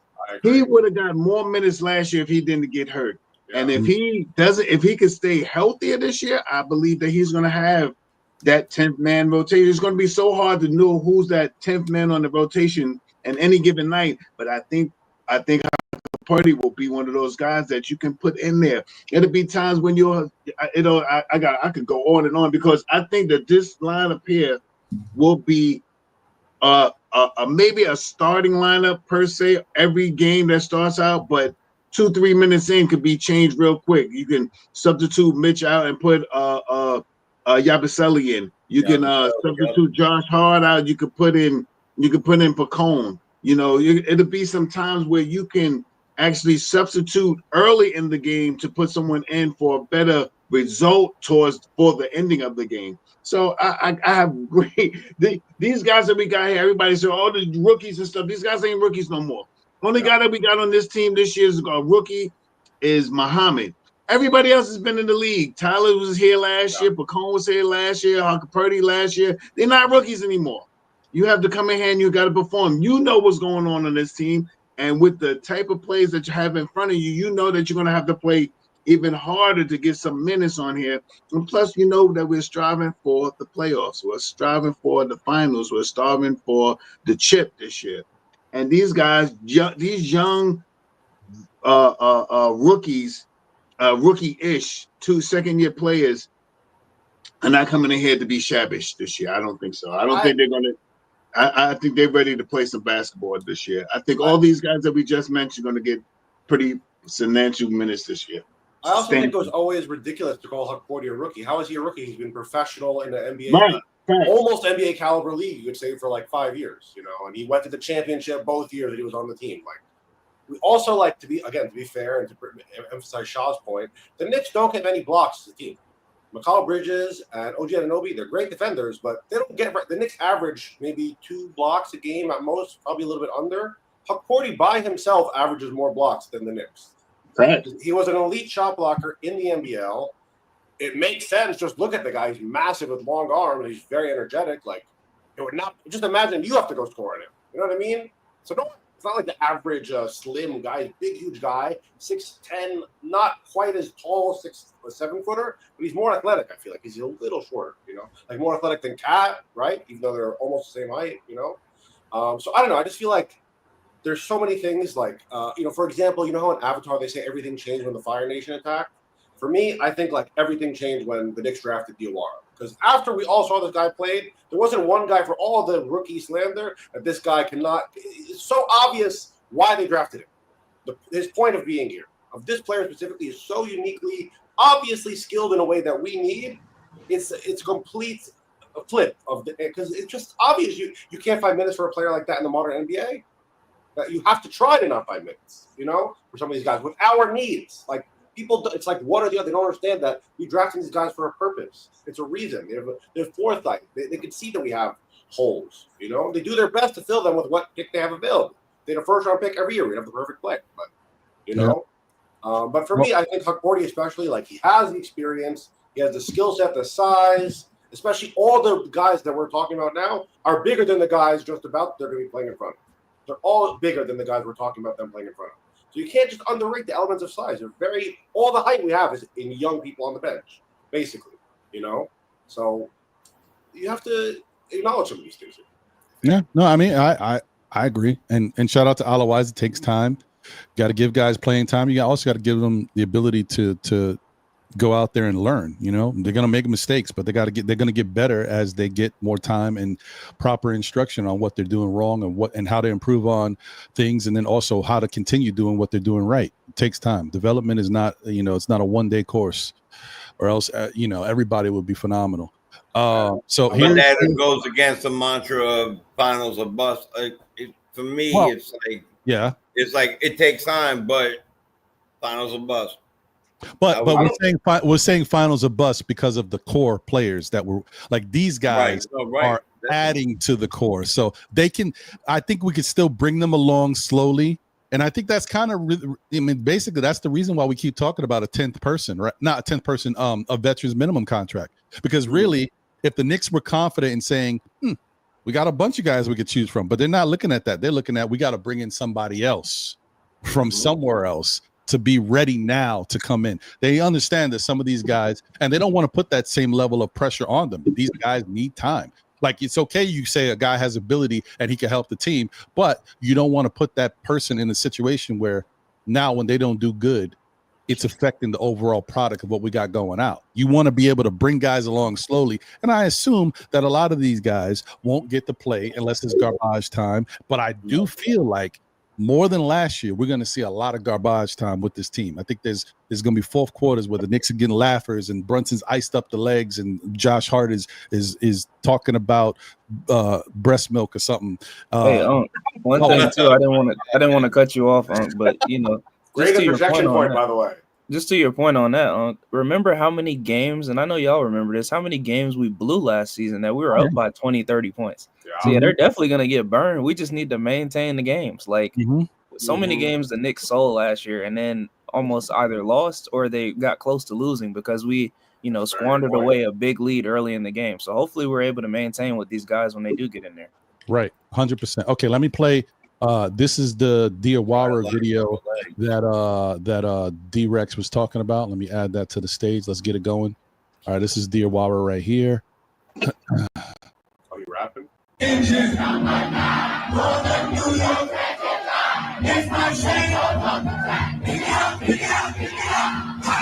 Yeah. Oh wait, sorry. This is Black Sheep. My fault. Sorry, I thought this was. I was about to say they ain't got nothing to do Yo, with wrong rapper. Wrong rapper. Yo, you got dress of yo. my apologies. I thought that was Diawara. Oh, no apologies needed. I like that. You can keep that for a little. That's fine. Multi-talented people, bro. Yeah, man. Did I You pass passed it? it, no? Yeah, I did. I passed it. I was so quick. Hey, but that is one of the greatest songs to ever be released, though. For sure. I mean, really, just get you hyped. Get the party going, y'all. Here we go. I think it's a higher one even than this. Oh wait, but this one is good too. Hold on, let's show this one. I haven't seen it, by the way. You haven't seen this one? Okay. Well, you saw it here first. Still Knicks fans. Exclusive.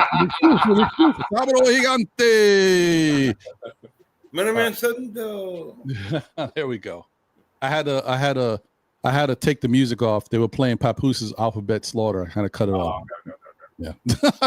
I got Oh man, too bad. Yeah, I know.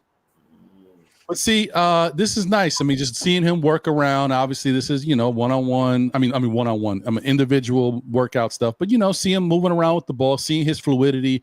He's got good height and be able to move the way he moves. I mean, he do move like he's a guard. Yeah, he's very natural with the ball. Yeah, he is. You can't fake that. I don't think. No. Like he's got good handles for a taller guy. It's unusual. You see how he flipped the ball ahead? Hold on 1 second. That's something. That's the playground thing right there. Look how he flips the ball ahead when he goes back to the right here. See that little spin the ball ahead? Hey, What was that? I didn't even see that. Point guards do that stuff. Look at this guy. Ron with the hoops knowledge. Hey. Real hoops. All right, Okay. I mean, listen, he's working. I mean, it's not the same workout like that the runs that the other guys are having, but they're still working out. Hold on, let me. All right, calm down. No, but that's funny because it's a French rap song, but they mention Kolek 3 towns in that song. They're gonna give me a French copyright. That's what. Oh man, you won't get French notices. Yeah, we don't need that. Ooh, You ain't gonna be able to read them. Dude, we need some of that energy on this team. Just show me that dunk one more time. That was a nice little one. I like the fact that I just like the fact that don't get me wrong. I've watched his highlights, and those highlights of him playing ball overseas look good.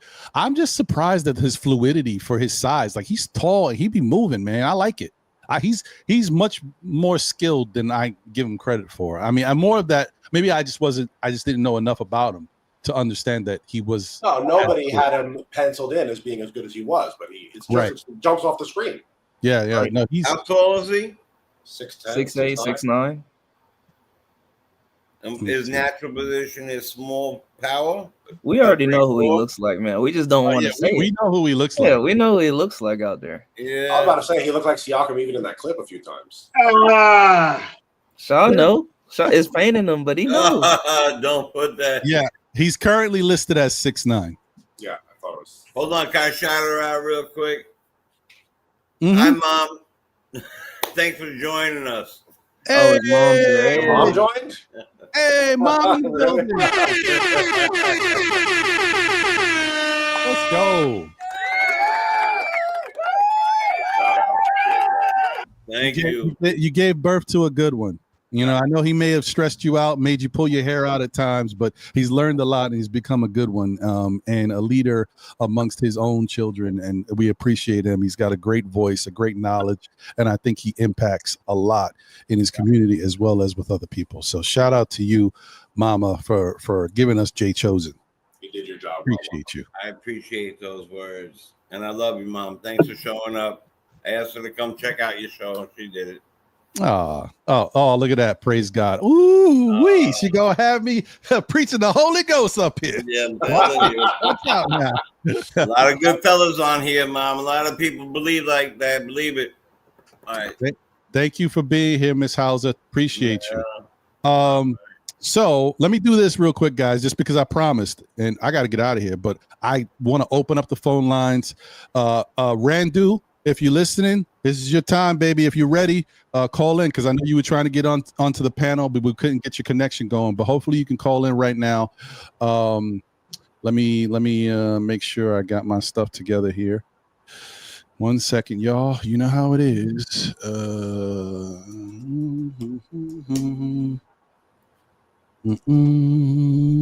Here we go. You know what time it is.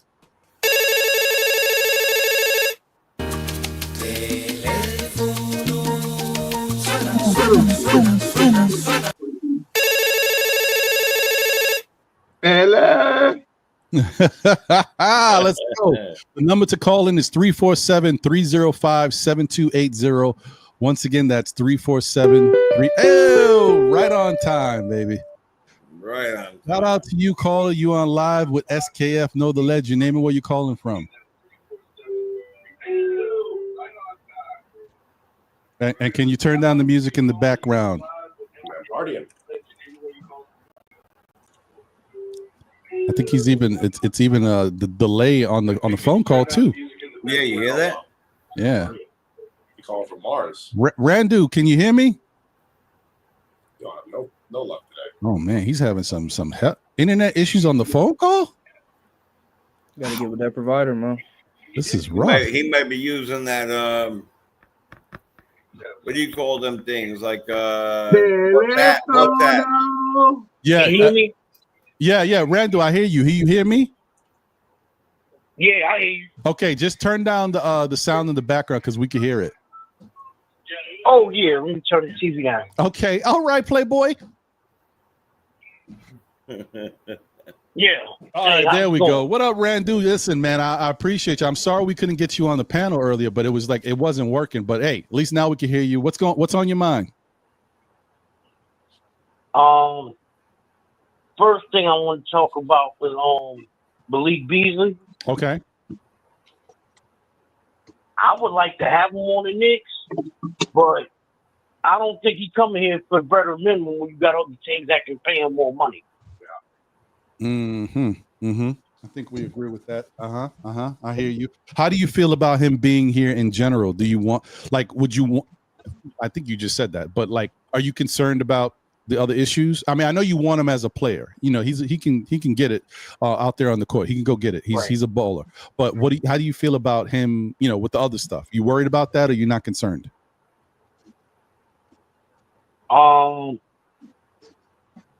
I'm concerned a little bit, but I would still like to have him on the team. We could, but I just don't think we're able to get him. Okay. Hey, I mean, listen, you know, like I said, he's somebody that is out there, so the Knicks are going to find out what they can about him. But it's we don't even know. And I know this sounds crazy because if they didn't want him, why would they? The Knicks like to do their due diligence. We don't even know if they really want him.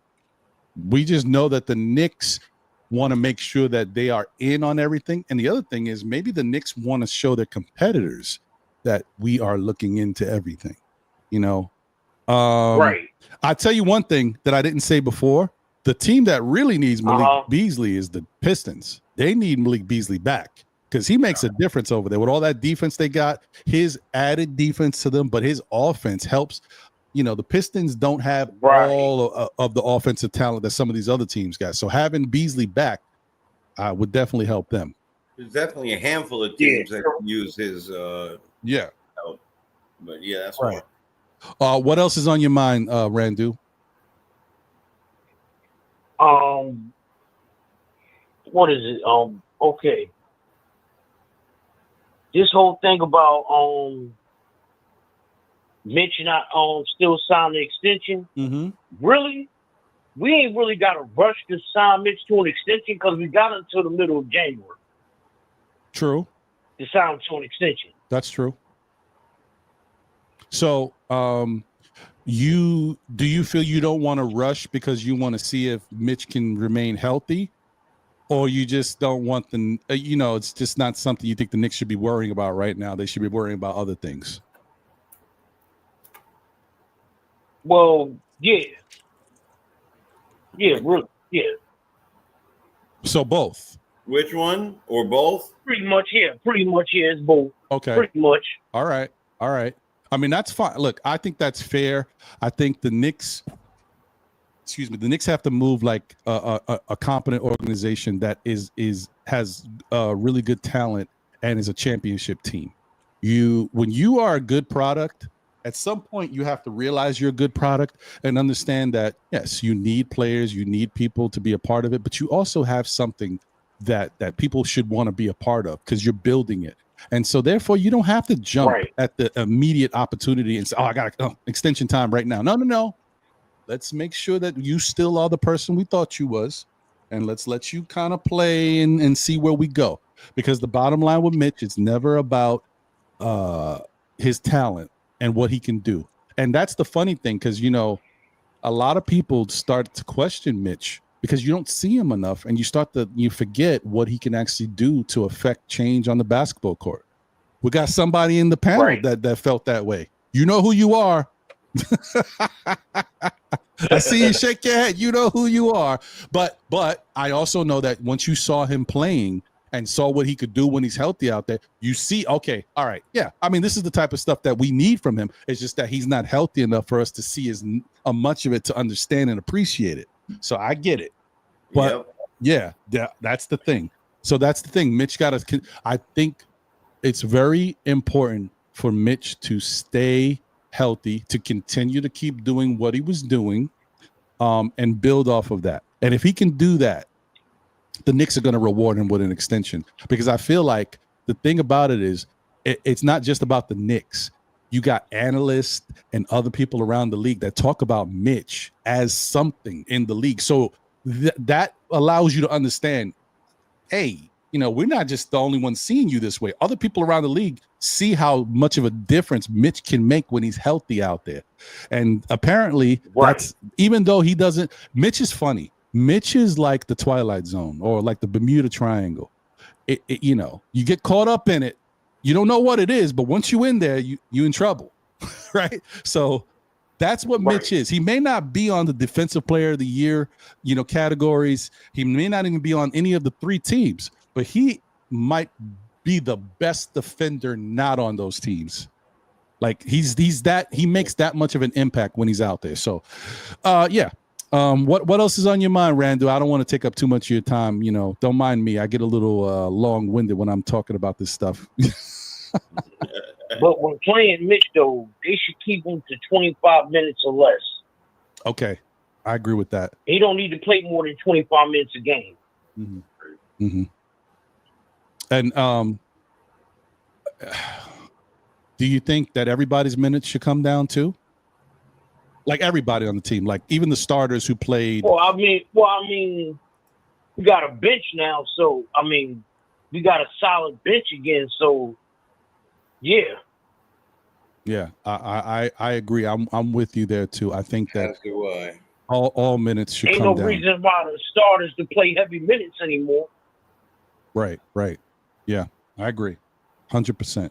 And anything else you want to talk about real quick?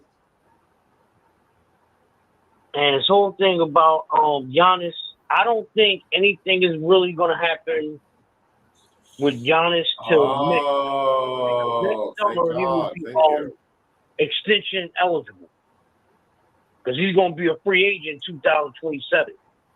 Mm-hmm. So I don't see anything really happening till next summer. That's a good point. I mean, that's 1 year before his walk year. So, yeah. I mean, Milwaukee doesn't have to do anything. So, yeah, that's interesting. And Giannis seems like he's the type that he's not going to force anything until he's like, at the very like last leg of like everything is falling apart. So If I'm Milwaukee, Right. I'm not worried about this. Just keep going. All right, Giannis, go out there and play. Right. So, well, Randu, hey man, I'm sorry, bro. I really wanted you to be on the panel so we could have talked and chopped it up a lot longer. I apologize. I wish things would have worked Yeah, I out. had a problem with my tablet. Oh, okay. No problem, man. Well, listen, next week's another week. Hopefully we can get it right. There'll be plenty of opportunities for you to join the panel. We'll be able to chop it up, brother. But thank you as always for your call, Randu. And I can't wait. So once we start seeing training camp and preseason and get to talk about some basketball, like see what they really look like. Yeah, because the season is right around the corner. It really is. Before you know it, it'll be here. And I'll be stressed out because I know it's going to get cold and winter. I'm going to be freezing. I don't want to deal with that, but it is what it is. Yeah. All right, my brother. Listen, have a great rest of your afternoon. Thanks for the call. All right. Salute to everybody on the panel.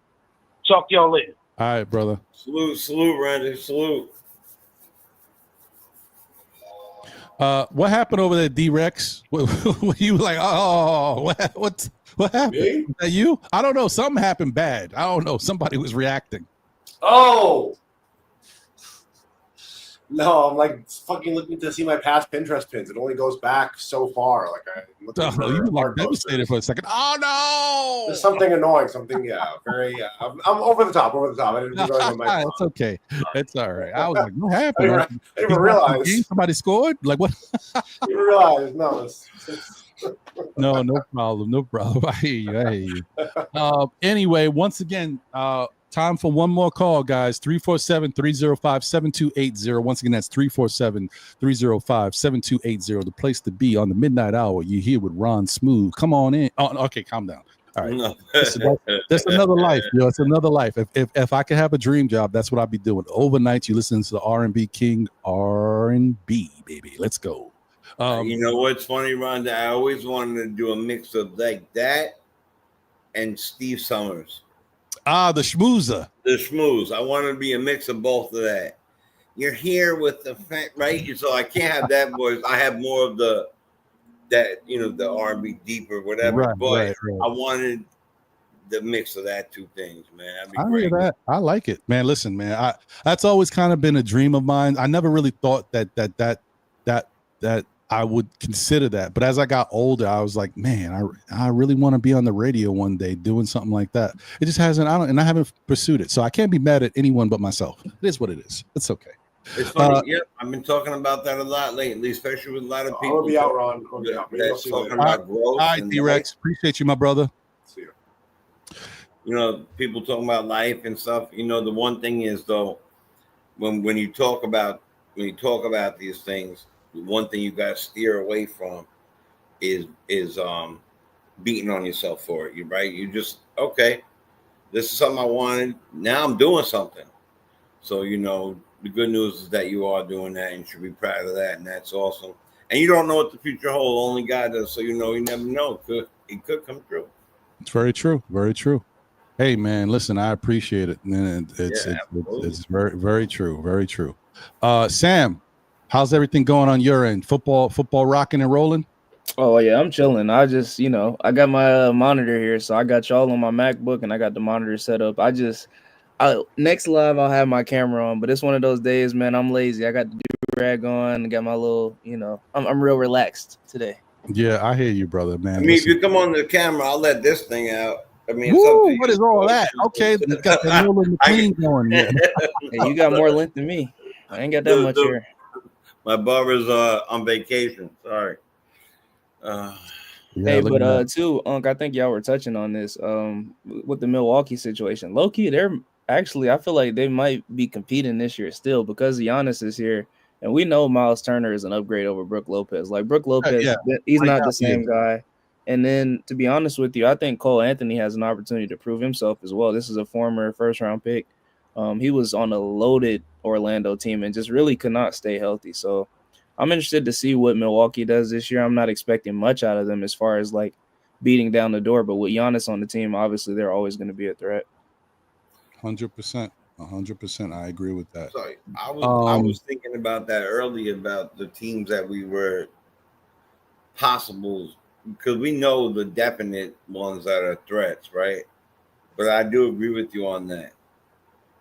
Having Giannis on the team, period, is whatever. Now you added a couple of very capable people, and you got younger as well at the same time. I mean, I still don't think they compete with us necessarily, but they're tough. Yeah. No, I agree. I'm with you on that.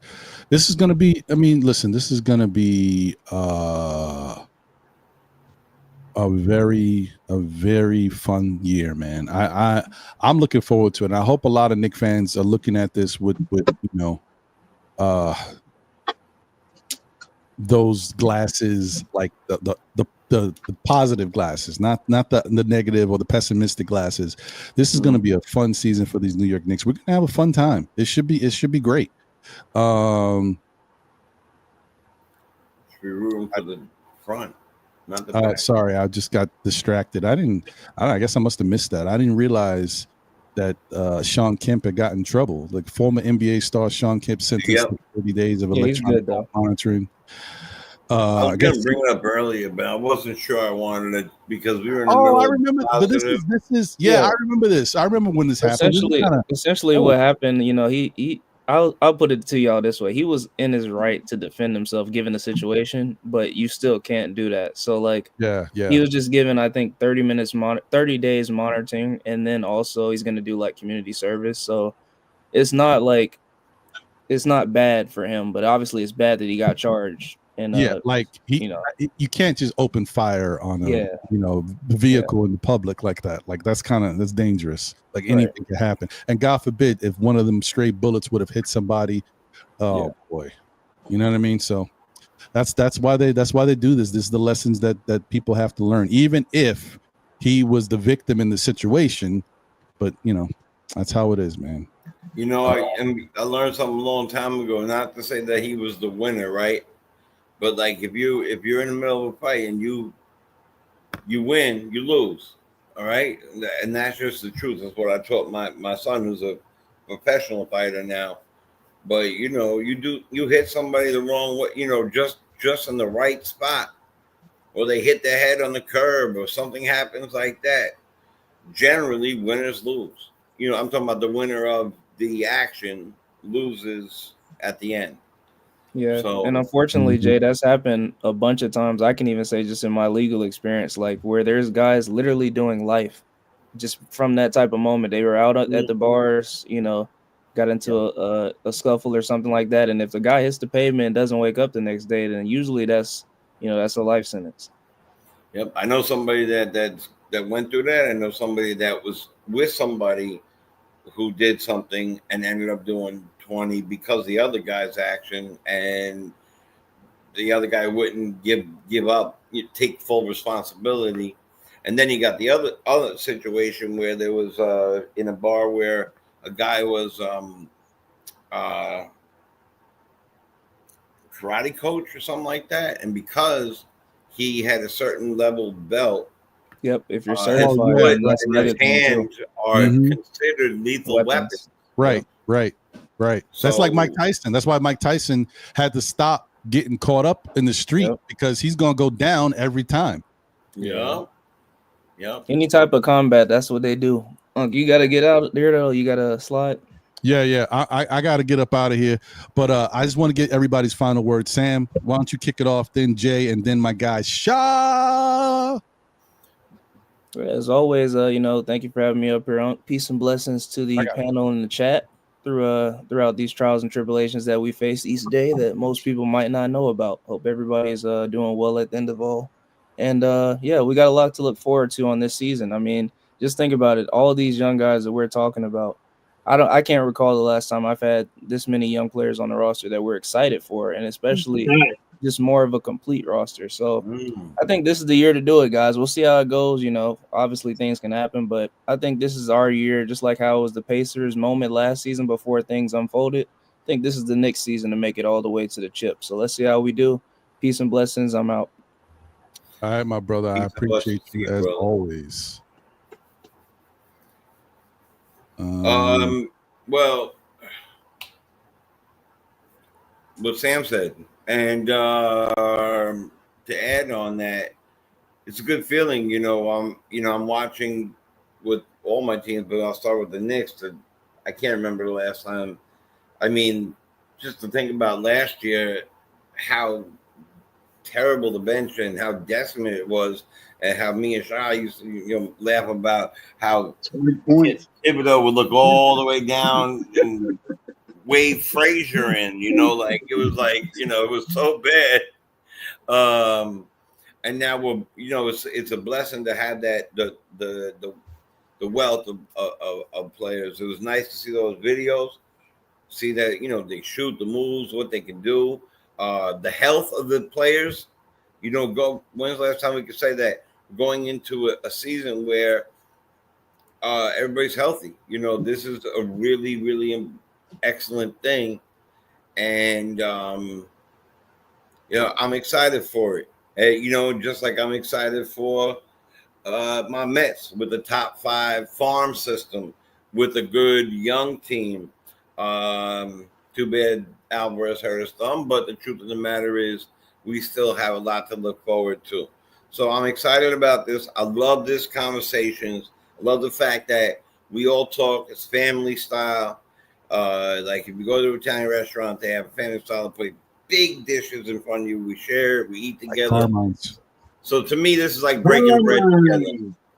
Yeah, I'm always got to bring up pasta. You know that. So, Hey man, it's my favorite dish. I mean, favorite cuisine. Keep it going. Yeah, me by far. Breakfast, lunch, or dinner, or 2 a.m. So listen, God bless you and your families. God bless everybody. Stay safe. Enjoy the rest of your summer until next week, and don't forget to check in on Monday nights. But you're going to be reminded in a minute, and don't forget to press like and to subscribe. It's free. It's the right thing to do. It's dope. Just like Chicken Francaise is. It's fantastic. That's a fact. Blessings. Appreciate you, Jay. Thank you. Always. And yeah, once again, And thank you, Mom. Blessings. Oh, yeah, and yes. Thanks, Mama Chosen. Yeah, Thank you for jumping in here. Once again, yeah, appreciate you guys. Please smash the like button if you haven't already done so. Subscribe if you're not subscribed. If you enjoy the content, we appreciate you. Thank you for everything. And for some of y'all, if you don't know what the like button looks like, it looks a little something like this.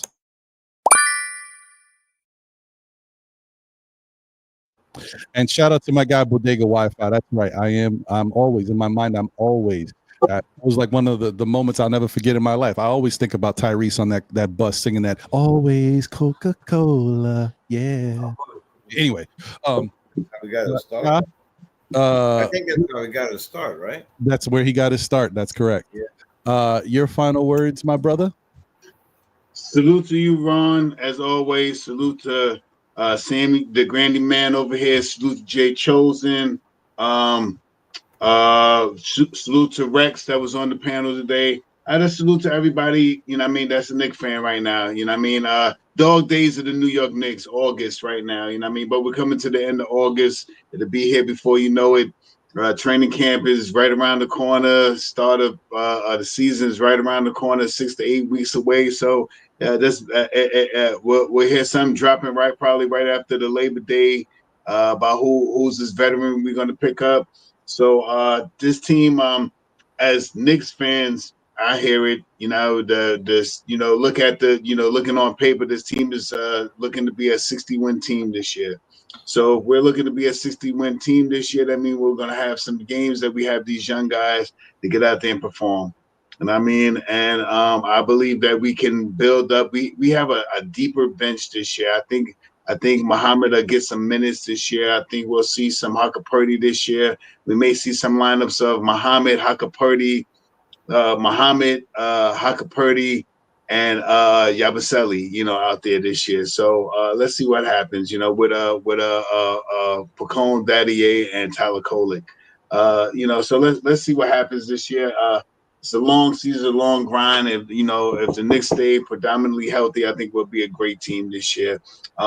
This is the first year that there's so much talk about the Knicks and what the foreseen thing for the Knicks to see how far they can go.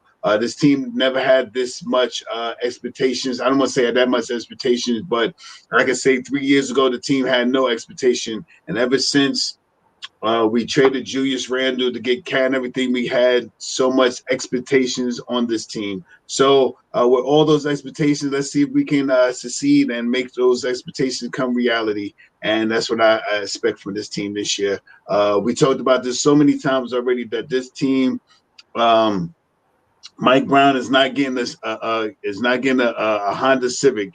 You know what I mean? He is not getting a Honda Civic with this team. This team is a Bugatti, Maserati, whatever you want to call one of those luxury cars that you like, that you want to put to this team. So let's see if he can lead this team down the right path. He's really strong with the first 1 or 2 year season and stuff like that. Let's see if we can take this team to the next level. Stronger bench than we did last year. A stronger knowledge of how we're going to start this year off with. And I think this team is ready to run. I don't think there's no lack off, no breakdowns or anything like that. I think this team is ready to go, even down to Tyler Kolek, Bacone Daddy, Haka Purdy, and Muhammad. I think these guys know that this team is ready to go, and I think they're ready to run along with it. So let's get it. Hey, man, that's what I like to hear. I think I'm with you, Shah. Like I said, this is going to be a good year. It's going to be a fun year. Yeah, not everything's going to be perfect. There's going to be some ups and downs, as would happen with every team. So let's look at it for what it is. Let's be real about our team. Understand they're gonna be great, and then they're gonna be bad. But hopefully they're more great than bad. It's just gonna happen. Even the Cleveland Cavaliers ran through the league last year. Ran through the league. Regular season, every game. I don't know. I think they're not as good as I think they're gonna be. All they did was cooked everybody. Then they get to the playoffs and they deal with injuries and they fall apart, and then the season's over. But it was still a great team throughout the regular season. Things just happen. And there's ups and downs. Knicks are going to have ups and downs, especially with a new coach, new coaches, and somewhat of new systems too. Like I said, they're going to keep in place a lot of the main stuff so that we can have something to start from while they teach them new things. But as those new things start to really come along and they start to open it up more, it's going to get a little, dicey. They're going to have to learn some things. Some people might be out of place in certain areas. There might be some miscommunication, guys winding up in the same spot, bumping into each other or missing passing windows or not, missing assignments on defense, not picking up the right man, not knowing exactly where to be. That's going to happen. But as time goes, as long as we can get right by the playoffs, we're going to be okay. And we will make the playoffs. It's just about how far we go. So anyway, guys, once again, I want to say thank you to everybody who tuned in. I appreciate all you. Thank you for the support and the love that you guys show the channel and everything we got going on. We are on the road to 10K. Smash that like button. Subscribe to the channel. Tell a friend who tells a friend who tells another friend. Still Knicks fans. We'll be back again, whether it be on Saturdays at 11:30 for Know the Ledge, as I help talk you off the ledge, where we have really good spirited conversations where we respect each other. Even if we have differences of opinions, we can talk and come to a common ground where my point is not better than your point and your point is not better than my point, but equally together we work things out and understand what we're talking about as a whole for our New York Knicks and what they got going on. None of this. See if I know the ledge. None of that out the window stuff. We don't need that. But yeah, and if you haven't had enough of Still Knick fans, Know the Ledge on Saturdays 11:30, we got Mo on Monday nights at 9 p.m. SKF Weekly with myself, my brother John, and my brother Jose on the ones and twos holding it down.